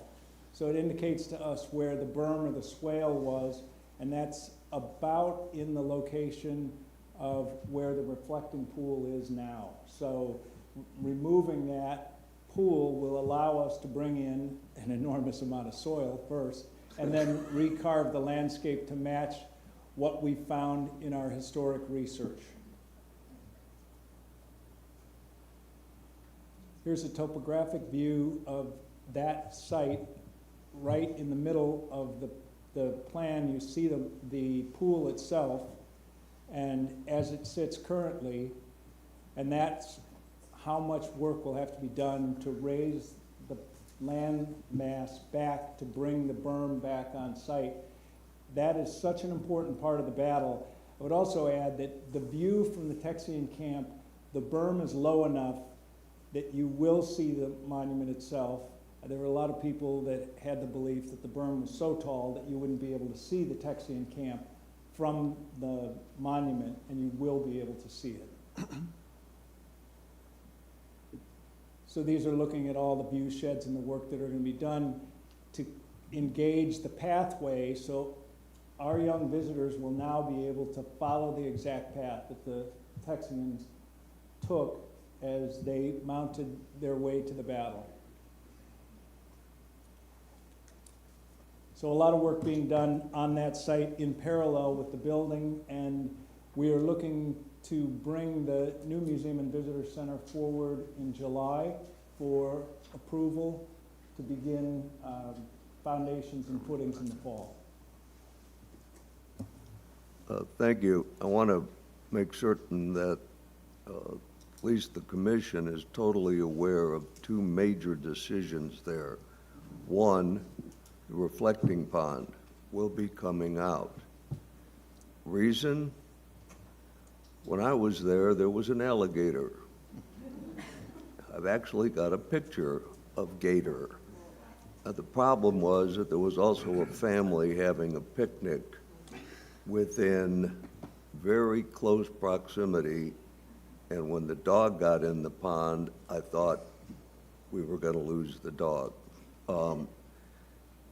Number two, the hole left by the battleship, we are still trying to find a lot of dirt. So the hole is still there.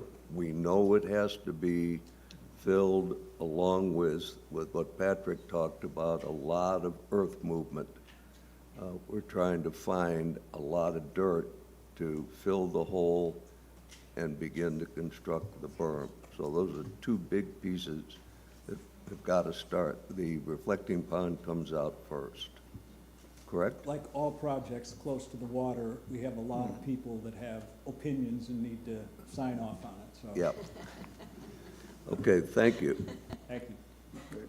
Mr. Chairman, if I could just add to that, that we're really excited about the visitor center, but on behalf of the association, we understand how critical the interpretation of the battlefield is as a part of the whole visitor experience. So we're totally on board with those designs and really excited to get started. Mr. Chairman, I'd like to make a comment about Patrick's former presentation on the Iwo Jima monument down there in Harlingen. Some people have asked, what is the museum going to actually interpret and talk about? And Patrick mentioned it in the beginning of his presentation, but maybe a little more clarity on that. There is a Marine school. Well, there's a Marine school down there, not sponsored by the Marine Corps, but there is a Marine school down there, and there's an Iwo Jima statue down there. So what's it going to talk about? It's not going to be about Iwo Jima. Matt Block, we had that picture back up there, the guy who is down at the bottom putting the flag in the ground.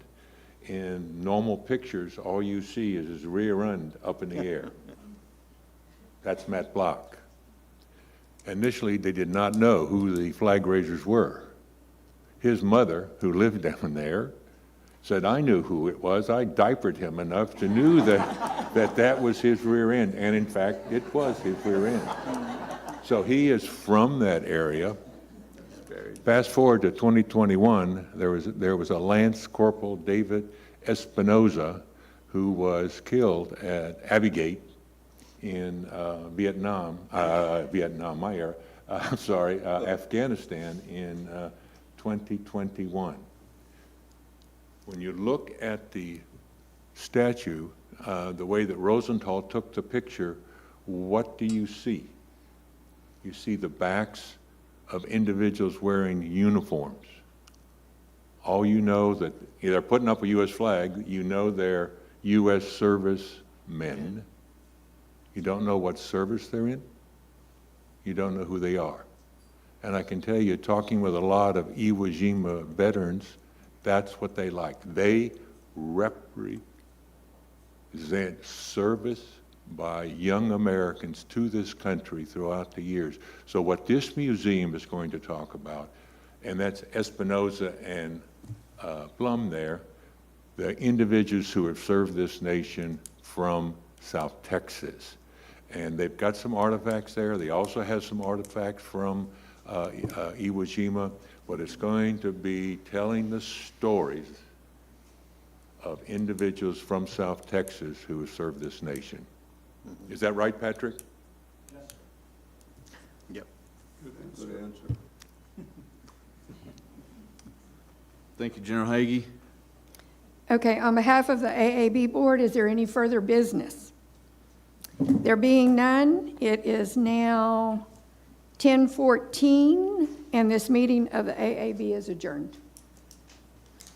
And the commission will take a 5-minute break to get reorganized, so we need to be back here at 10:20, please.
Garrett, you can't get away that fast.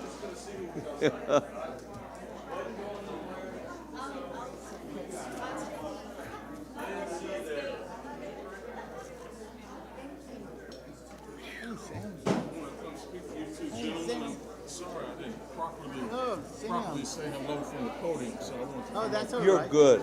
I'll just tell you, you're good. Thanks.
Okay, ladies and gentlemen,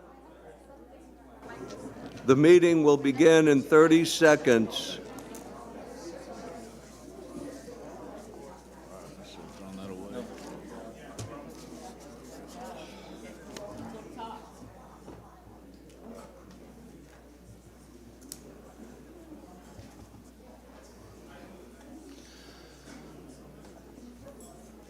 Good morning. We're here at the pre.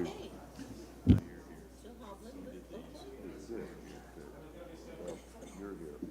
Thanks. You keep running. Okay. Helps if I turn that on. Okay. So I'm going to call the meeting back into session, and we will proceed on with the commission's business. We will move to the executive director's report. Mr. Bell? All right. First up on the slide is the new staff that have been employed in the different categories or the different areas of business operations. We have 7 new staff members who are joining us, and we want to welcome them. The next slide is just a quick overview of activities over the last few months.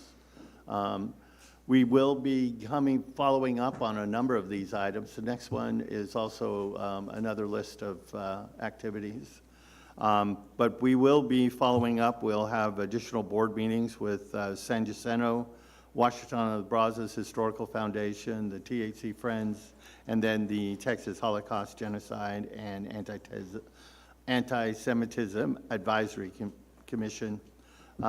We will be scheduling a new meeting with the Levi Jordan Committee to follow up on activities there. We are currently working on the legislative appropriation request, which was scheduled in August.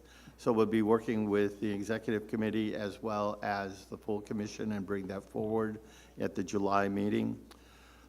We continue, as the chairman has identified, working with U.S. Fish and Wildlife as well as SpaceX on Palmito Ranch, working diligently to see what can be done to preserve that property moving into the future. I do have a meeting scheduled with Erica to inventory the Governor's Mansion inventory situation, the collection condition, which is in pristine condition. We also have scheduled meetings with Texas Parks and Wildlife to look at collection storage needs for both them and us as we kind of move into the future. Right now, TPWD is losing their collection storage due to infrastructure improvements in Austin. I have a meeting with TxDOT to discuss land that they are owning at Goliad, and that will be clarified moving forward and get that transferred to the agency. The other item that I would like to speak to them about is highway signage. We have run into some difficulties. We've identified a number of highway signs that need to be replaced, but we are not seeing movement. We have a signage in Houston to help clarify that the battleship is no longer at San Jacinto, and we continue to have the visitor arrive expecting to see the battleship there. So that is a priority project that we need to focus with TxDOT to get removed. We continue conversations with Prairie View University, and the chairman has a scheduled there with Patrick Gallagher to discuss their next steps with their visitor center. At West Texas, we work with Panhandle Plains, working with them on facilitating and helping them on their collection storage as that facility is now closed. The chairman has a meeting scheduled with the City of Houston and Millionaire to discuss the 1940 air terminal. And we're hoping that we can begin to work diligently in forging a public-private partnership there. And then we have ongoing work with the AAM. We have the scheduled meeting next Monday with the accreditation team at the Star of the Republic so that we can get WAB and the Star of the Republic re-accredited as a significant resource in their collection. We also have a number of events scheduled coming up. We have Taylor County Courthouse, which is April 16th, which is the rededication. The Sundown Social at WAB is scheduled April 25th, which is a major gala and fundraiser for them. And we have the opening of the Alamo Learning Center, which is April 30th. And then we have the Duda Awards, which is scheduled April 30th in San Antonio. And we do have a property, the McGoffin Home, that is nominated that we're excited about. And then we continue with design services from a number of projects: San Jacinto, Iwo Jima, Monument Hill, Eisenhower Birthplace, Palmito Ranch with the viewing tower, and then West Columbia with the first Capitol. And we'll be continuing the conversation with both stakeholders as well as community members. Okay, I'll pick it up with the chairman's report. Joseph mentioned we really worked well with TxDOT at Goliad. The chairman of TxDOT was very helpful in making that transfer. The next partnership that I'm working on, when the site transfers took place from Texas Parks and Wildlife to us, there were 4 sites that remained with them, because at that point, we did not have, we, THC, did not have policing, and the 4 sites were a combination of policing and high risk from damage from the public to these 4 sites.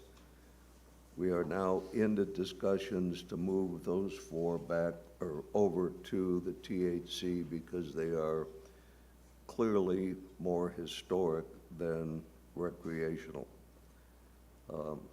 And we have testimony coming up in front of a couple of committees that'll keep me busy. And that's my report. I'll turn it back to you for the legal report. So Commissioners, I think Paige is going to hand out a legal report. For the time being, if you guys want to look through it as we move on, and then if you have any questions, we'll have an opportunity. If you have questions, we will present those later, and we will go into executive session if you have direct questions about any of this report. So if you'll just hold the questions for now, and we'll come back to that at a later time. So, any other comments, Kristen, from legal? No, not at this time. Okay. Okay, so then we will give Paige the paperwork. There we go. All right. Okay, so now we will move on to item number 7, Friends of the THC.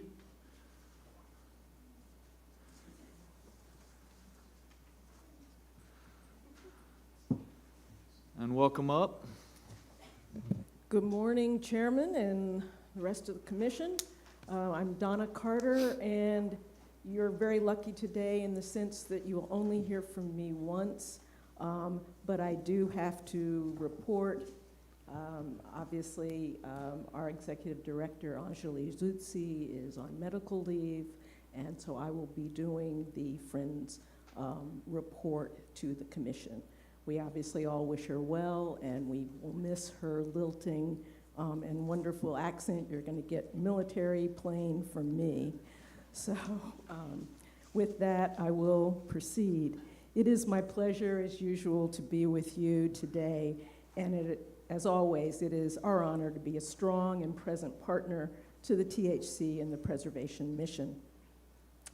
And I also want to say this will be my last report as chair of the Friends of the Texas Historical Commission. I will be rolling off, and Aaron Dorfman will be our new chair. And unfortunately, I will miss the July meeting, so he will fill in for me. After that, I will be just a regular old citizen, so to speak. And you know how that goes with me. As I said, Anjali is out on medical leave, and I'm here to give our report. I am happy to report that the Friends of the Texas Historical Commission, we continue to thrive, and we grow in our fundraising efforts, in our efforts to support the THC on critical time, sensitive projects. We'll report on some of those today. You'll hear about that. I will begin with our ongoing fundraising and support activities. And we're starting with our preservation programs. Since we will be here at the Renaissance, and I'm glad you're all here, this is our 10th anniversary for the Real Places Conference. I think I have attended all except for the big freeze out that I could not attend. And I'm happy to share that we ended the sponsorship drive for the Real Places 2026 with almost $152,000, and that includes our TxDOT support that THC receives each year. On screen is our final list of our sponsors, and as you can see, we have Phoenix One as our title sponsor, and this is their 9th year doing that. And I am so grateful because it's a partnership with obviously someone within the profession with a lot of knowledge, but there's just a lot of support that comes from that.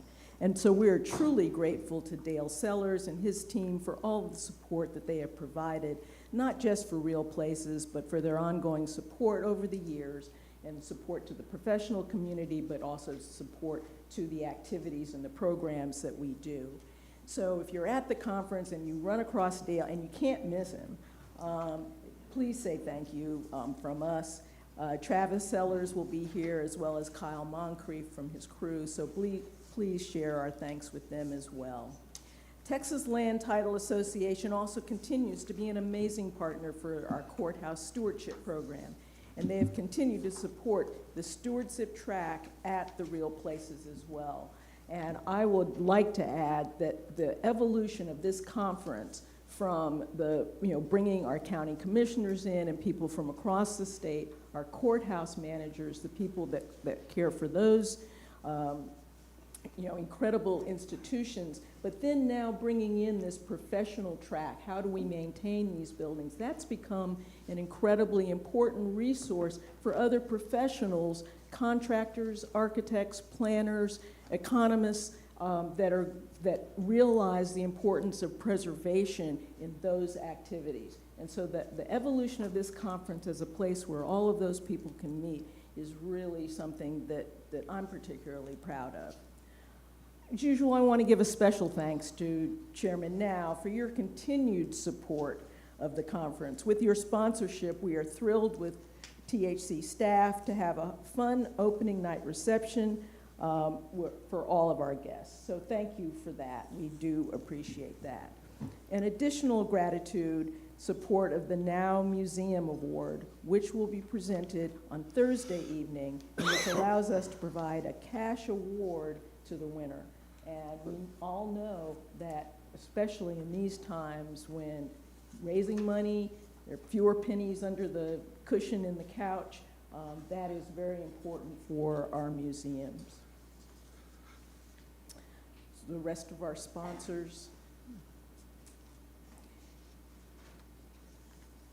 And these are really the people that do make our conference possible. This year, we've had incredible interest in our exhibitor spots and had to turn a good number of companies and organizations away due to the limited space. In addition to our sponsor-based exhibitors, we have businesses who will be showcasing their offerings at the conference. We are pleased that we have 19 sponsors, partners in preservation who will join us as well. And again, please go around and speak to them. They all have incredibly interesting organizations and things that they will be telling us and sharing with us, as we saw with the little lanyard dude in the lanyard, yeah. Some of the rest of our partners. I almost said partners in crime, but we're really partners in preservation. We have 2 media partners for Real Places, Texas Highways and Texas Tejado. In our fundraising and support activities, we have reported the submission of a request to the Library of Congress for a grant to support the development of some historic sites digital education programming. And this is in partnership with UNT's Texas History for Teachers program. We have been awarded this grant, but we're awaiting further details about the funding timeline, but we are excited about that. At the last meeting, we had reported that we had been invited by the Texas Historical Foundation to submit to the second phase the nomination of the McGoffin Home for the Michael S. Duda Preservation Award. And I am absolutely thrilled to share that our nomination of the McGoffin Home has been selected as one of the 4 awardees this Preservation Award for 2026. The awards are for $100,000, $30,000, $20,000, or $10,000, respectively. We don't know which one we got, where we ranked, but we're thrilled and we are grateful for any support that we can get, and that the McGoffin Home has been recognized as a critical preservation project. The final awards will be unveiled at the Texas Historical Foundation Award Ceremony on April 30th in San Antonio. So thank you to Commissioner Hines for taking time to join us at that upcoming celebration. We're very pleased about that. And I like the excitement. We don't know, so we're all gonna have that look on our face when we find out how much it is, and we'll be grateful for any support that we can get for that really fine project. For our historic sites, as you know, following the meeting between the Texas Historical Commission staff and representatives of the Caddo Nation in January, there was a slight expansion in the scope, as requested by the Caddo, for the Education and Activity Center. The expansion in scope has been conveyed to Richter Architects, who are under contract with the Friends to complete the design and engineering for this project. We expect a revised estimate from them in the next few days, which will allow us to move forward both in the project work as well as in our fundraising. While this work continues, we're continuing the campaign for Caddo Mounds and are thrilled to share that the Summerly Foundation approved their 3rd grant for this project, a $30,000 award. So thank you very much for that. Our gratitude, Commissioner Crane, for this continued support and show of faith. We are continuing our conversation with the Mellon Foundation and look forward to sharing an update with them in the next couple of weeks. We'll also be submitting a request to the Meadows Foundation in the next few months, and Commissioner Gravel, you have offered to help us with that, and we really appreciate that help as well.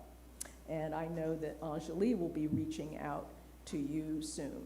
And beware, it's a flurry of emails in the afternoon, and I don't know how she does it. But we are going to be grateful for your support in that. We are working to complete the Catamounts El Camino Real National Heritage Trail Project. Should have been new slide. And funding by the National Park Service National Heritage Trails Program. The funding will support a half-mile trail, some educational content on wayside panels, and some educational videos that will live on the THC website.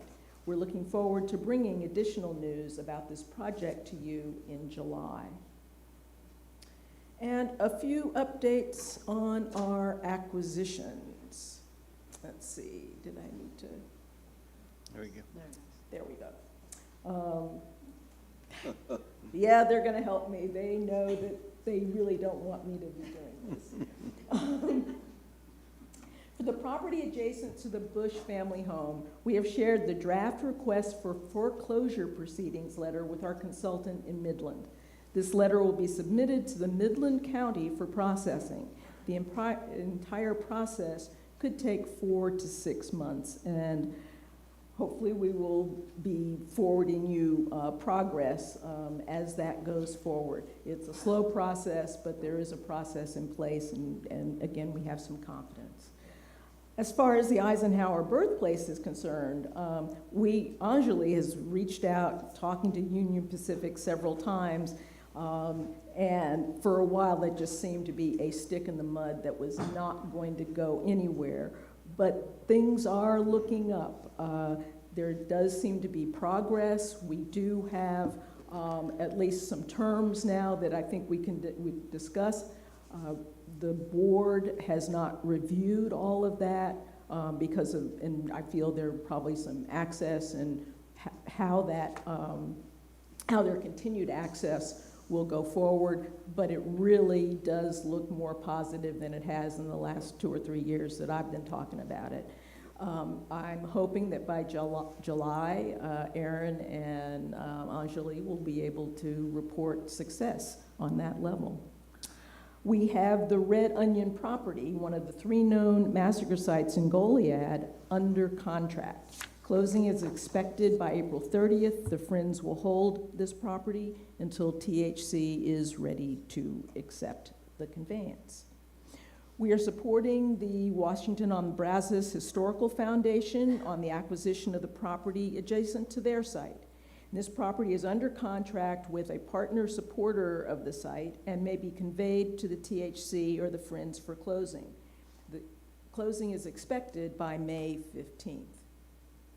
I'm also happy to report that Anjali was able to negotiate an increase in our line of credit from Amegy Bank from $750,000 to $1.5 million.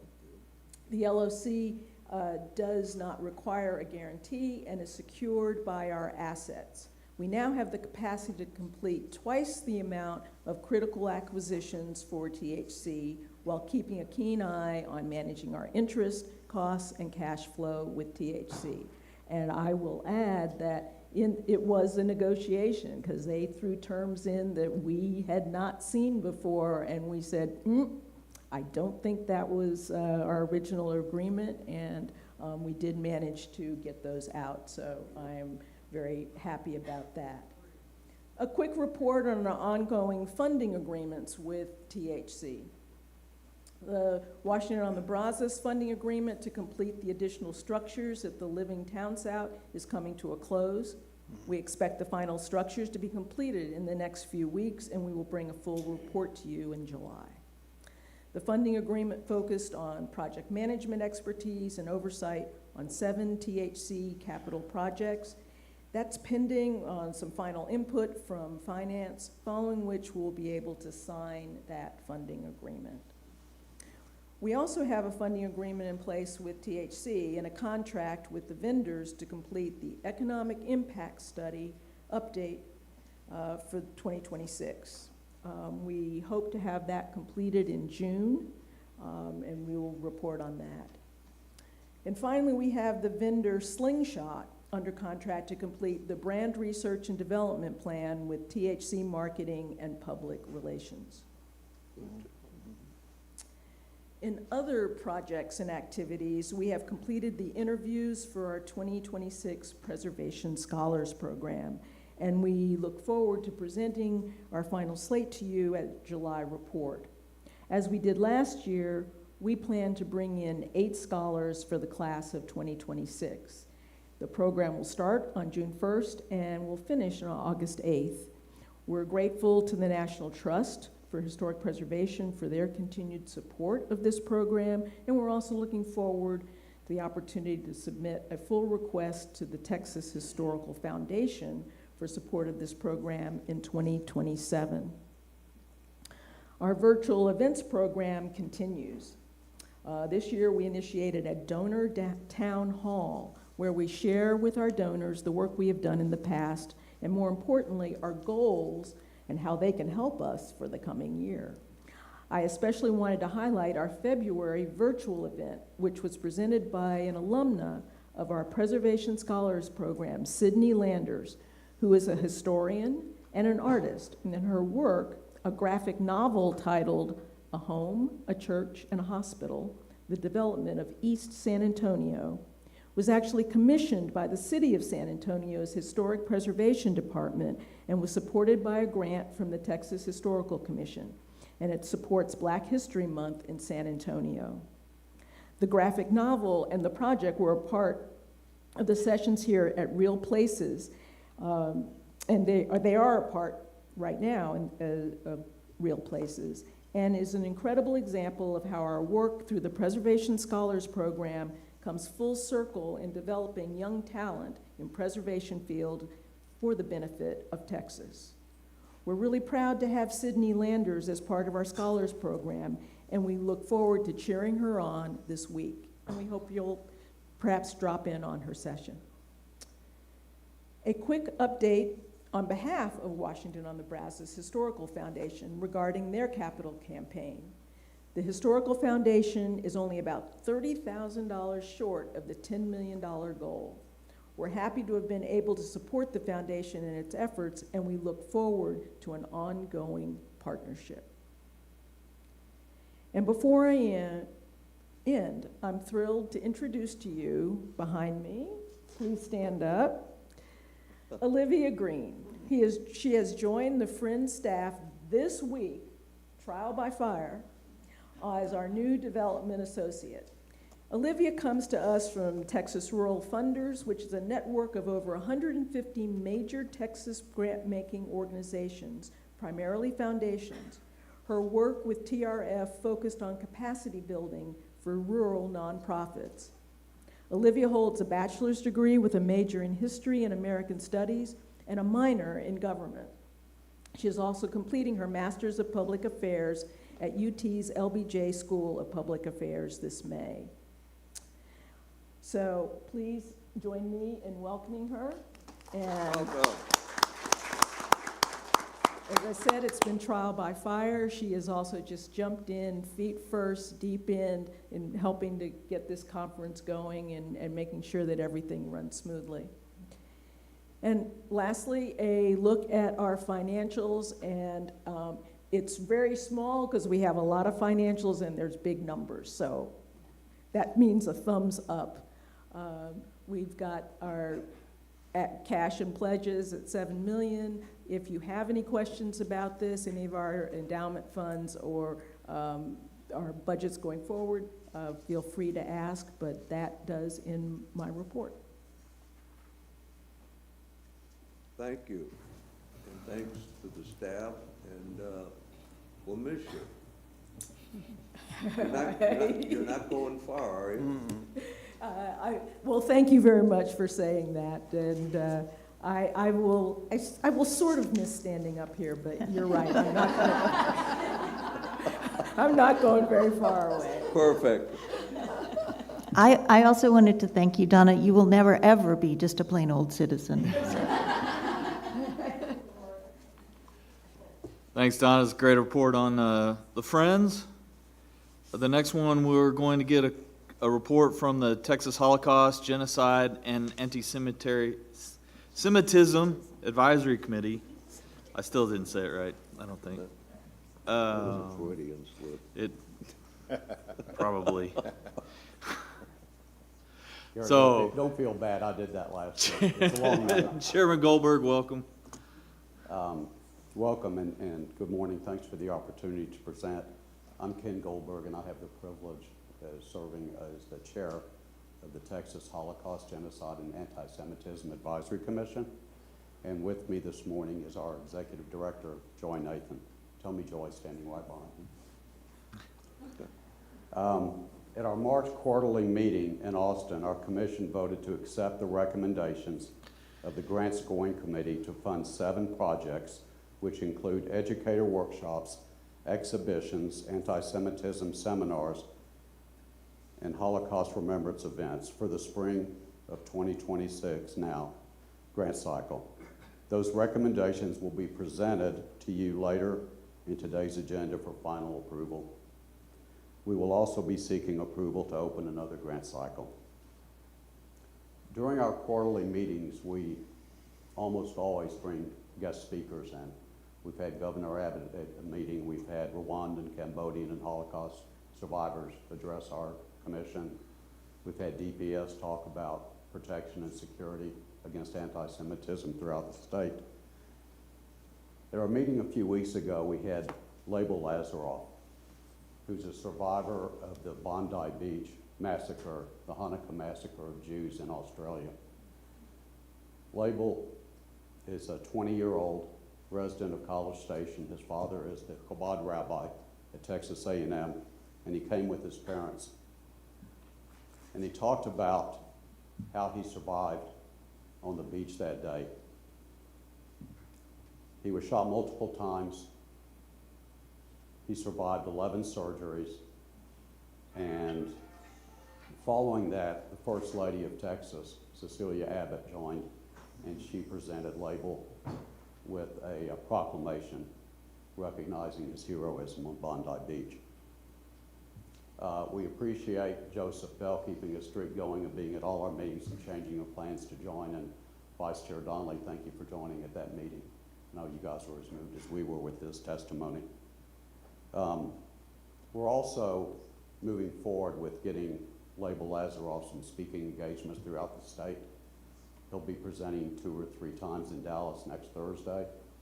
2 weeks ago, he was invited to meet Governor Abbott in the Capitol, in the governor's office, and Joy and I were invited to join, and it was fascinating watching Label and the governor look each other in the eye. And the governor said, I've been on that beach, and they went over logistics of how everything went down. But to watch those 2 men of courage with their disabilities look each other in the eye and talk about what they've been through was remarkable. One of the critical roles that the THGAAC fulfills is educating our Texas leadership. Together with the Texas State Representative Matt Shaheen, I had the opportunity to host a meeting about anti-Semitism in Texas with Speaker of the House Dustin Burrows. The discussion included possible legislative recommendations that will be part of our study on anti-Semitism, which will be presented to the legislature, the governor, lieutenant governor, and Speaker of the House in November of 2026. We appreciate the friendship and guidance that THC Secretary Kathy McDonough provides, and Kathy, thanks for joining us on that day with the Speaker. We're moving forward with plans to use the $1 million grant we received from the legislature to combat anti-Semitism on college campuses. The Commission's pilot initiative in March in the Rio Grande Valley with Shiraka, an NGO organization that promoted normalization and dialogue in the Middle East, yielded several meaningful outcomes. The Shiraka delegation had a series of engagements across Texas A&M International University and the University of Texas at Rio Grande Valley. The program reached approximately 400 participants, including students, faculty, staff, and community members, through the dialogues designed to advance understanding, challenge assumptions, and foster meaningful exchange. Participant feedback reflects the strength of the experience. 99% of those surveyed reported learning something new. I still want to find that student that fell asleep. 90% said the program introduced perspectives that they had not previously considered, and 100% found the program valuable. Later this month, Hate Ends Now, a traveling replica of a Holocaust cattle car, which serves as an interactive educational exhibit, will be on South Texas campuses in Laredo, Brownsville, and Edinburgh.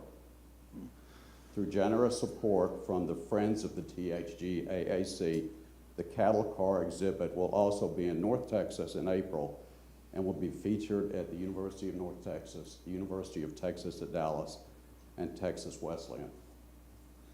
Commissioners, we invite you in your area to join us to see the cattle car exhibit, which is basically a traveling Holocaust museum. And we'll make sure that you receive information before we're there. April is Genocide Awareness Month, and the THG AAC website calendar provides opportunities for Texans to participate and build public awareness of commemorative events, including the Armenian genocide, the Cambodian genocide, the Rwandan genocide against the Tutsi, and Yom HaShoah, Holocaust Remembrance Day. May, which is Jewish American Heritage Month, is an opportunity to counter Jewish hate by recognizing Jewish contributions to Texas culture, history, military, science, government, and more. We are continuing to work with a cross-section of organizations to build awareness, and will be sharing programs and educational initiatives for all Texans. We thank the THC once again for allowing us to have a promotional table for Jewish American Heritage Month in Texas at the Real Places Conference. Since 2019, the state of Texas has mandated Holocaust education for Texas public schools in grades K through 12, and names the THG AAC to oversee the approval or creation of Holocaust resources. We issued a report to the legislature on Holocaust Remembrance Week implementation and noted that 65% of schools are somewhat or not aware at all of the Holocaust education requirement. We have work to do. As we prepare for the next legislative session, we are looking to fill the gap in Holocaust education, specifically in rural communities who are not near one of the Texas Holocaust museums, Dallas, Houston, San Antonio, and El Paso.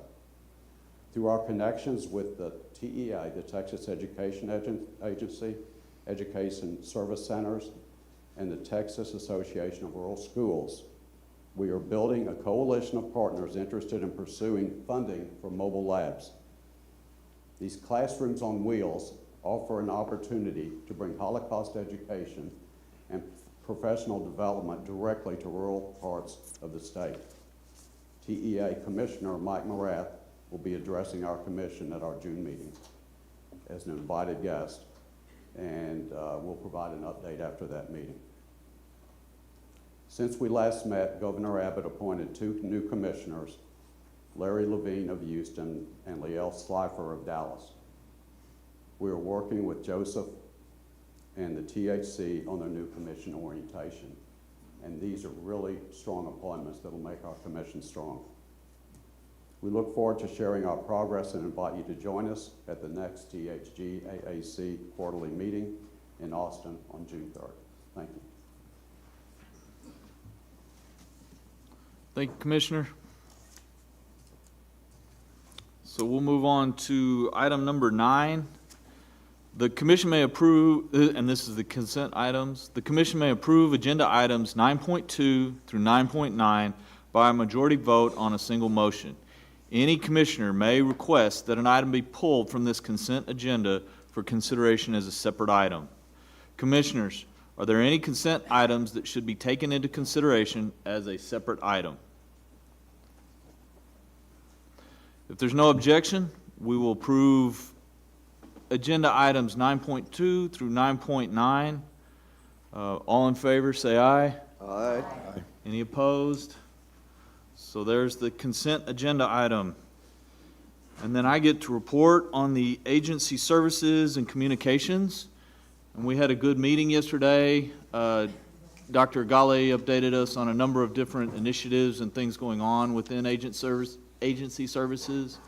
Ruth Ann, everyone should have received the branding strategy document that Ruth Ann Hattori is working on for our the THC brand and working to better communicate our historic sites messages and everything. One item I do want to point out, Dr. Agale spoke a little bit about the employee survey and everything. There was a little confusion within the committee, and I didn't want that to continue into the commission. So what Dr. Agale presented was a follow-up to the original survey.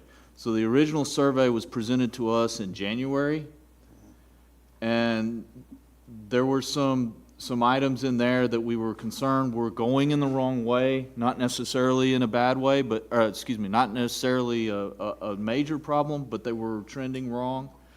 So what Dr. Agale presented yesterday was the follow-up questions and survey to that, and that's what we're currently discussing now. And I think there were some items within that the committee will have to continue to address and look at much harder. But I wanted to make sure that we were all clear on kind of the steps that were being gone through. So with that, I don't know if there's any additional questions for that committee or from the committee or comments. No? Then I'm going to turn it over to Commissioner Hines to report on archaeology. Okay, thank you. We had a really good meeting, and I'll just summarize real quick. Brad gave us a really good report. He talked about some work that had been done at Camp Verde, which was very interesting, and there'll be ongoing work there, about the La Bahia collection, some new stewards that have been added to the THC list, and an interesting fact that they're doing on one of the shipwrecks where they're adding QR codes to the timber so that those can be tracked. And there were others, but that was sort of a brief summary of it. It was a good meeting. All right. Any other? Thank you, Commissioner Hines. We will move on to Commissioner Limbacher and the architecture. Thank you. We also had a good meeting, and the Division of Architecture has been very busy doing good works. Ms. Brummett two of our action items were passed on consent, but we do have one action item here, and there was a good bit of discussion on it yesterday, but the outcome, the committee landed on a unanimous motion, which we'll discuss in a moment after Ms. Brummett gives us background. Yes, this is a request from Washington County for supplemental funding to their emergency out-of-cycle grant that was awarded in January of last year. Once the contractor mobilized on site and additional investigations were possible, more extensive damage was discovered, not just with the marble spandrel panels that were the original subject of the emergency grant, but also with the rest of the limestone cladding on the building and the way in which that cladding is anchored back to the structural supports for it. We had I gave a more detailed overview yesterday, but don't want to belabor the point today. The key issue here is that this is work that was truly unforeseen, that could not have been foreseen when the project started, and so staff is supportive of additional funding for this project. This is a sketch showing the areas in which additional work is now known to be needed. There are two options for the Commission's consideration. These both support the same project, which is that comprehensive work that is needed to the masonry cladding. The difference between the two motions is whether to consider the $4 million cap that the commission had adopted for emergency grants, or to choose to waive that cap and continue with the cash match percentage that the county had committed to in their original grant application for that emergency out-of-cycle funding. Thank you. Are there questions for Ms. Brummett? So I have one question. Yes. It was my recollection that the committee moved motion one. They did. Before us. Yes, they did. So we're not considering motion option 2, correct? Well, Because that didn't really go through the committee. It isn't a motion that was moved forward by the committee. You're correct. And I don't know quite. Lori, if That's you'll, okay. you should probably make the motion and then we can have further discussion if that Okay, works. thank So- you, Garrett. So consistent with the motion from the committee, I will move option 1, move to award supplemental funding to Washington County in the amount of $1,052,217, which considers the $4 million cumulative cap for planning and emergency grants, and will require a minimum local match of 57.6% of the increased cost. So we got a motion and a second. And a second. And now, Kathy, No, that was the motion I thought the committee was Okay. sending forward. it is. And let me just mention that one thing that was confusing about this that snarled us up for a little bit, and I was the cause of that snarl, and I apologize, is I had initially thought that the two motions reflected different scopes of work, and that if we picked option 1, the county would end up doing a lesser amount of the required work, and that is not the case. The issue is really consistency with our rules and policies and procedures regarding the $4 million cap and regarding the requirement for the minimum local match for supplemental funding, consistent with the original grant application. So. Okay. So we have a motion and a second. Is there any further discussion? Okay, hearing none, call for a vote. All in favor say aye. Aye. Any opposed? That motion carries. Thank you very much. And I think that is the end of our committee report. Thank you. Thank you, Commissioner Limbacher. Up next, Community Heritage Development with Commissioner Peterson. Thank you, Mr. Vice Chair. Linda Henderson up to make sure we all understand how the ranking works for our applications. So I'm going to turn the floor over to Linda. Okay, and I know I'm not supposed to do any of the reporting, but just to be clear that if any of you want the presentation that was done by Travel Texas yesterday, I've already had some requests for that. I can provide that to you. And then, yes, David, anybody else? But, and then also the upcoming First Ladies Tour in May. If you have any questions about that, please talk to me about that also. So you have two parts to this approval today for CLG grant applications. The first is the approval for the grants that came in as part of our regular fiscal year 2026 grant funding. And what that is, we spend 10% of what we receive as part of the Historic Preservation Fund, and we need to give that out to participating CLG communities. And if we don't give it all out, we have to relinquish that. So in the past, because we have to be ready to reallocate if somebody cannot complete that, the staff uses this evaluation criteria, which is in your in the PowerPoint from yesterday, but this is a combination of things like geographic distribution, project need, whether it's it supports our preservation planning at the statewide level. So the staff look through that and recommend the order, the ranked score order, and that then enables Joseph and staff to determine if one can't participate for some reason, we can go to the next recipient, et cetera. And one thing that we need to make sure is that we allocate enough to spend that money by the federal deadline, or else we relinquish it. So part of the calculation is whether the amount is appropriate. So one question that came up yesterday was about the McKinney project, which you see as the fourth one on that list, because we're anticipating funding slightly less than they requested, because the proposals, the kind of estimates they had gotten ranged from like 50 to 90,000. So we don't want to overcommit and then them not be able, if they take a lower bid, we wouldn't be able to spend that money. So, and as a result of that anticipated funding amount, we would be able to fund an entirely additional project. So the one that has the scored 72 at the bottom, Palacios Preservation Association.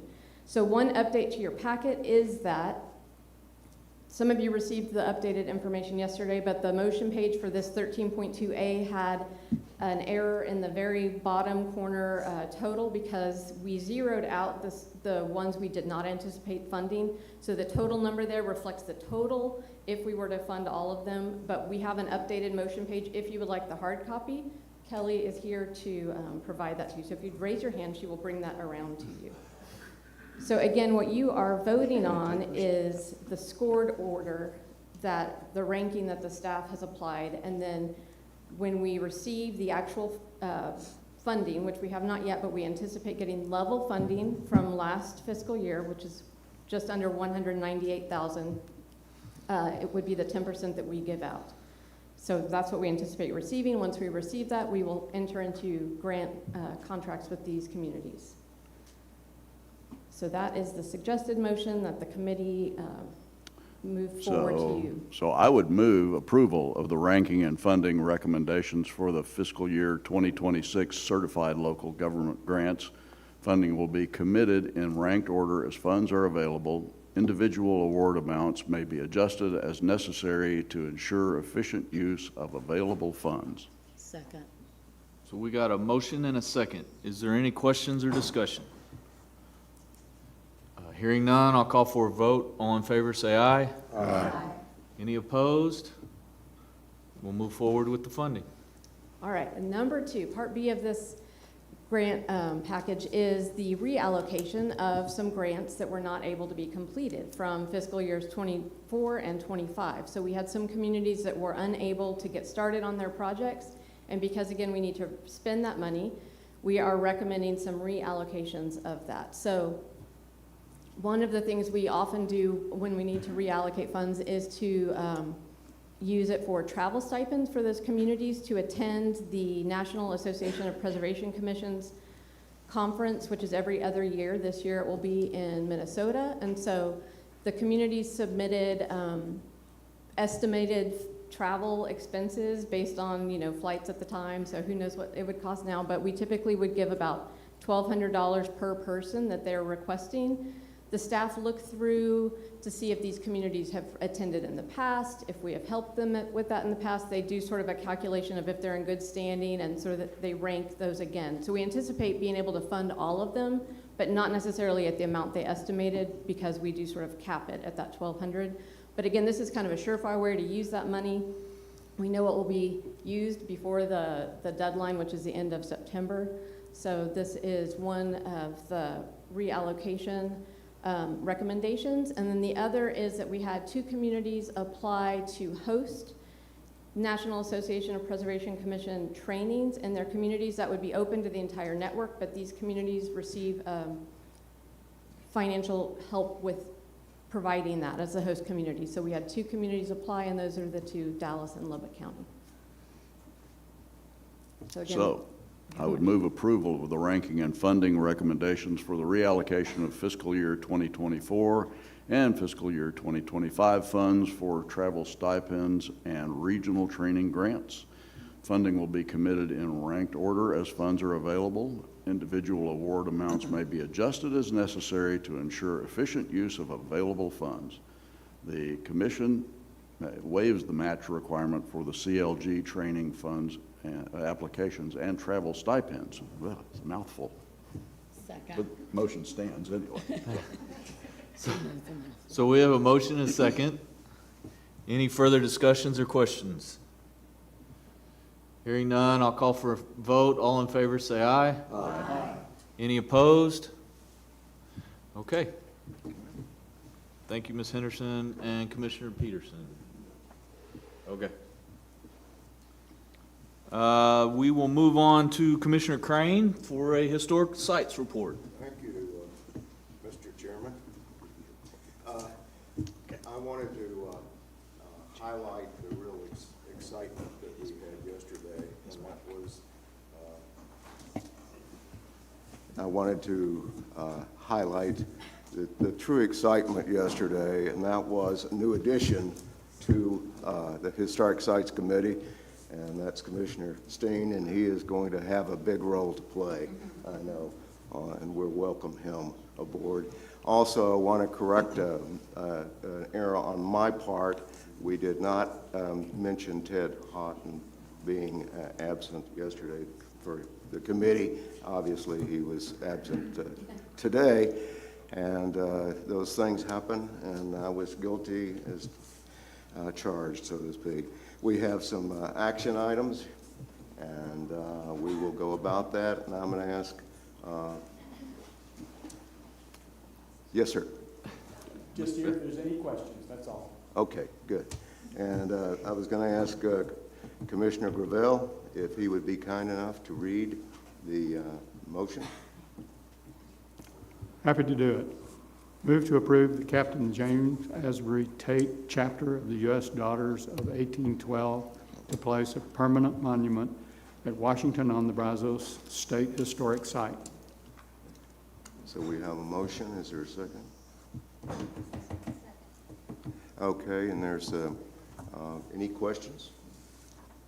Hearing none, we'll vote. All in favor say aye. Aye. Opposed? Motion carries.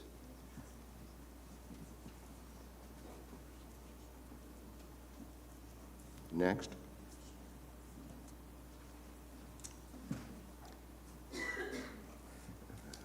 Okey-doke. I'm going to ask for Commissioner Peterson, who can read it better than I can from here. Does anybody want to put the motion forward? Move to approve themes and sub-themes in the Presidio La Bahia State Historic Site Interpretive Master Plan. Second. Motion and a second. So, any discussion? That's you heard it yesterday, so I won't repeat all of that. But I am disappointed in the preponderance of, or the lack of preponderance of the massacre narrative, particularly in comparison with the narratives of everything else that this themes and sub-themes cover. And so I'm going to, I would vote against this, and I'm going to. It left out some of the most important parts of the narrative of the massacre. And that would be Fannon's death, the role of Coleto Creek, I think was underreported. The angel wasn't mentioned, the burial site and how that happened, how Russ came and buried the remains. All of that was not covered in the narrative. And I was stunned by that, to be honest with you, Steve. And I guess my question would be, I noticed that this is preponderantly the work of a vendor. What role did the staff have in that, in the editorial part of that document that we looked at? We have point, counterpoint. Thank you, Commissioner Gravel. There was staff involvement in that process, both at the site and from Austin headquarters. As I mentioned yesterday during the Historic Sites Committee, we do intend to follow this IMP up with an addendum, particularly covering the concerns that both you and Commissioner Hines raised in yesterday's meeting. But more importantly, the acquisition of additional properties, including the Angel Goliad site, as well as the burial and monument site, You also heard reported on earlier in the meeting, additional tracks from Texas Highway, TxDOT, and property acquisition. So once the dust clears from those acquisitions, we will bring you an addendum back that I feel confident will address your concerns in that addendum. Well, I have confidence in you, Steve, on that one. Nonetheless, I can't vote to approve this without that addendum. So, I would remind the commission that what you're voting to approve is the themes and sub-themes, and there is a specific sub-theme that addresses the massacre. Commissioner Gravel's concern is in the narrative portion of the IMP document itself, which is not what you are required to approve per HB 4187. Vice Chair, I'd like to talk about possibly tabling this until we get a complete 360-degree view of what everybody's concerns are, so we can vote on it all at one time instead of piecemeal. I'd make a motion to table. Yeah, I seconded it, but I must have missed this big discussion. I am very concerned about the Angel of Gilead, and I share these concerns. I am not aware of this. Might be better to table, I agree, but I don't know about that. And just bring back a revised one. Is there any issue that that would interfere with us not setting this aside? My concern is that given that we want to incorporate all of these additional tracks, many of which are still pending, it may be some time before we can do that. Theoretically, that could, not having an approved set of themes and sub-themes, could hinder other programs and other activities to interpret the site. That's my only concern, hence the reason of bringing you the themes and sub-themes now, and then bringing you the additional background and the additional material on the other sites once they're acquired and once all of that's finalized. But I think with the current movement towards acquiring the Red Onion property, I think we're at a point where the site is evolving significantly, and I think we maybe need to step back and really kind of rethink. And I know Scott, the site manager, really has strong feelings that we really need to do that. So I would strongly encourage the commission to maybe table this until a later date. Maybe. So let me, I think we have a motion to table. Okay, there's a motion I think on the there's a floor. motion to table. Do I need a second to table a motion, or since it's tabled? Yes, Okay, go so right we'll ahead. second do I have a second for the? Second. Yeah, we have a So second. a second, so all in favor of tabling this particular motion for now, please vote by saying aye. Aye. Any opposed of tabling? No. Thank you, We will Mr. bring you back Kira. Please we'll bring you it back. a product. Yes, sir. Thank you. And there are, you know the commissioners that have concerns, if you will coordinate with them to address those as we move forward. And I invite any other feedback as well. Oh, you'll get it. And the third All right, item. yeah, Commissioner Crane, please. We have one more, and this is the, can you read that? Sure. I'm not using glasses. Move to approve contract number 808-25-252870 to purchase a parcel of land in Socorro, Texas, 79927, for an amount as agreed upon by the parties in the contract, plus closing costs pursuant to THC Rule 16.3, 13, Texas Administrative Code, Section 16.3. We have a motion, is there a second? Second motion. Okay, discussion? I have a quick question. What is the amount? That's a question. Do we Legal know? needs to, Pardon? The motion page was adjusted to remove the amount. It was discussed in a committee, and this is the motion that the committee approved. So can you not? The amount is, the amount is part of a real property transaction, so we don't put it in public record. We would discuss that in executive Okay. session if we Got needed to, so, sorry. No, that's fine. It's just bring. Any further begs the discussion? question, Frank. I agree, I just, I that, understand it I properly. mean, we That's can fine. discuss, get I that. mean, the other item would be if we can table this for now and No, put no, it no, into we can exec vote on session. it. We can vote on it. It's okay. Okey-doke. We will vote. All in favor, say aye. Aye. Opposed? Motion carries. And that concludes our report. Thank you, Commissioner Crane. We will move on to history programs with Commissioner Garcia. Yes, we had a very, very productive meeting. I think we got a very good general overview, especially for all of us, even the more seasoned people on our committee, of landmark markers and cemeteries and everything that the History Division is working on. So we don't really have any action items. I do think that we all have heard, I've had some comments of different earlier comments, and I know history is working very well on all of these things and following up. And I know Charles is going to listen to things that we asked and follow up as well. It was a great committee meeting. Okay, so if there's no questions of history programs, we will move on to the executive committee.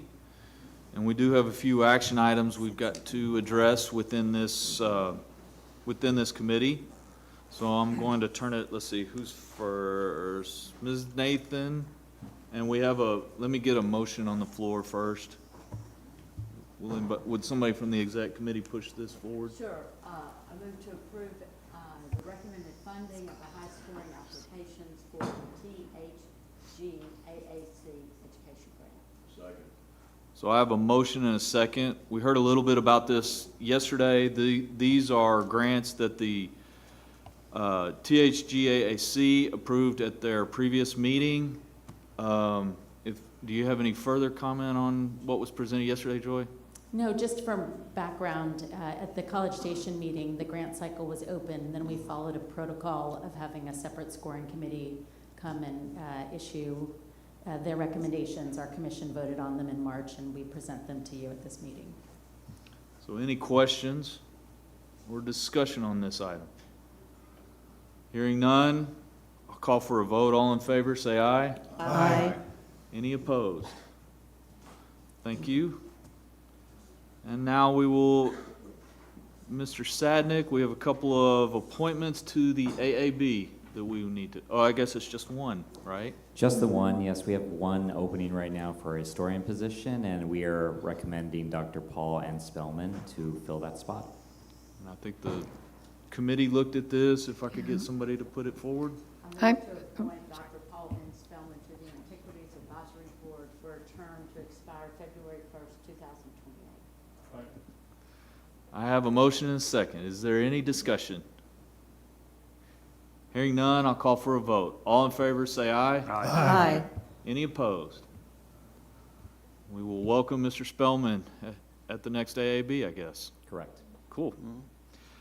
All right, moving right along, Mr. Sadnick, we are going to approve the recommendation for the 2025 Governor's Award for Historic Preservation. Can I get a motion on the floor? Yes, Move to Mr. approve Chairman. THC Awards Committee recommendations for the 2025 Governor's Award for Historic Preservation. Second. I have a motion and a second. Thank you. Is there any discussion of these two awardees? Hearing none? Hearing none, I'll move forward. All in favor, say aye. Aye. Any opposed? Hearing none, that motion moves forward. Thank you. Thanks, Charles. And let's see, where am I? Okay, the next one is consider approval for reallocation of the Historic Infrastructure Sustainability Trust Fund. And I guess, Mr. Chair, May I offer a motion? Yes, please. Move to approve the reallocation, I'm going to get in there. Move to approve the reallocation of funding from the Historic Infrastructure Sustainability Trust Fund for the purchase of 79.5 acre tract of real property in Goliad County and funding for Goodnight Ranch State Historic Site for statue, landscaping, and visitor center project. Second. So I have a motion and a second, and I think we've heard a little bit about this acquisition. This is a big part of that IMP that we tabled, and I think it's an important piece of what we're doing at Goliad. Joseph, I don't know if you have any additional comments on that property? This is a significant property that is directly related to the massacre of the Army by the Mexicans, and it really be adding a significant interpretive element to the site.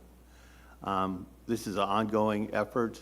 We've been working with the Catholic Church, the County of Goliad, and a number of private property owners to consolidate the property around Goliad so that we will be able to really develop a world-class destination that will really enhance the interpretation once the Alamo is open.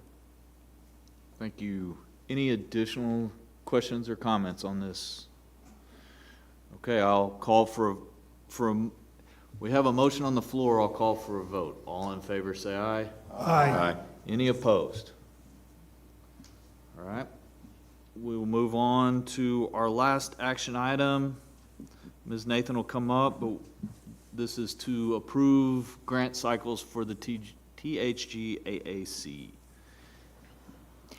Mr. Chair, I move to approve the recommended opening of a THG-AAC education grant cycle. Second. I have a motion and a second. Are there any comments or discussions? Any questions for Ms. Nathan? Hearing none, I'll call for a vote. All in favor, say aye. Aye. Any opposed? Thank you. So that concludes the executive committee. As I mentioned earlier, everybody was passed out a report on the legal matters. Does any commissioners have questions that we need to have discussed within that report? So hearing none, we will move to adjourn. So commissioners, are there any further business? There being none, it is now, I don't have a clock. 11:35. I'm going with his, 11:36.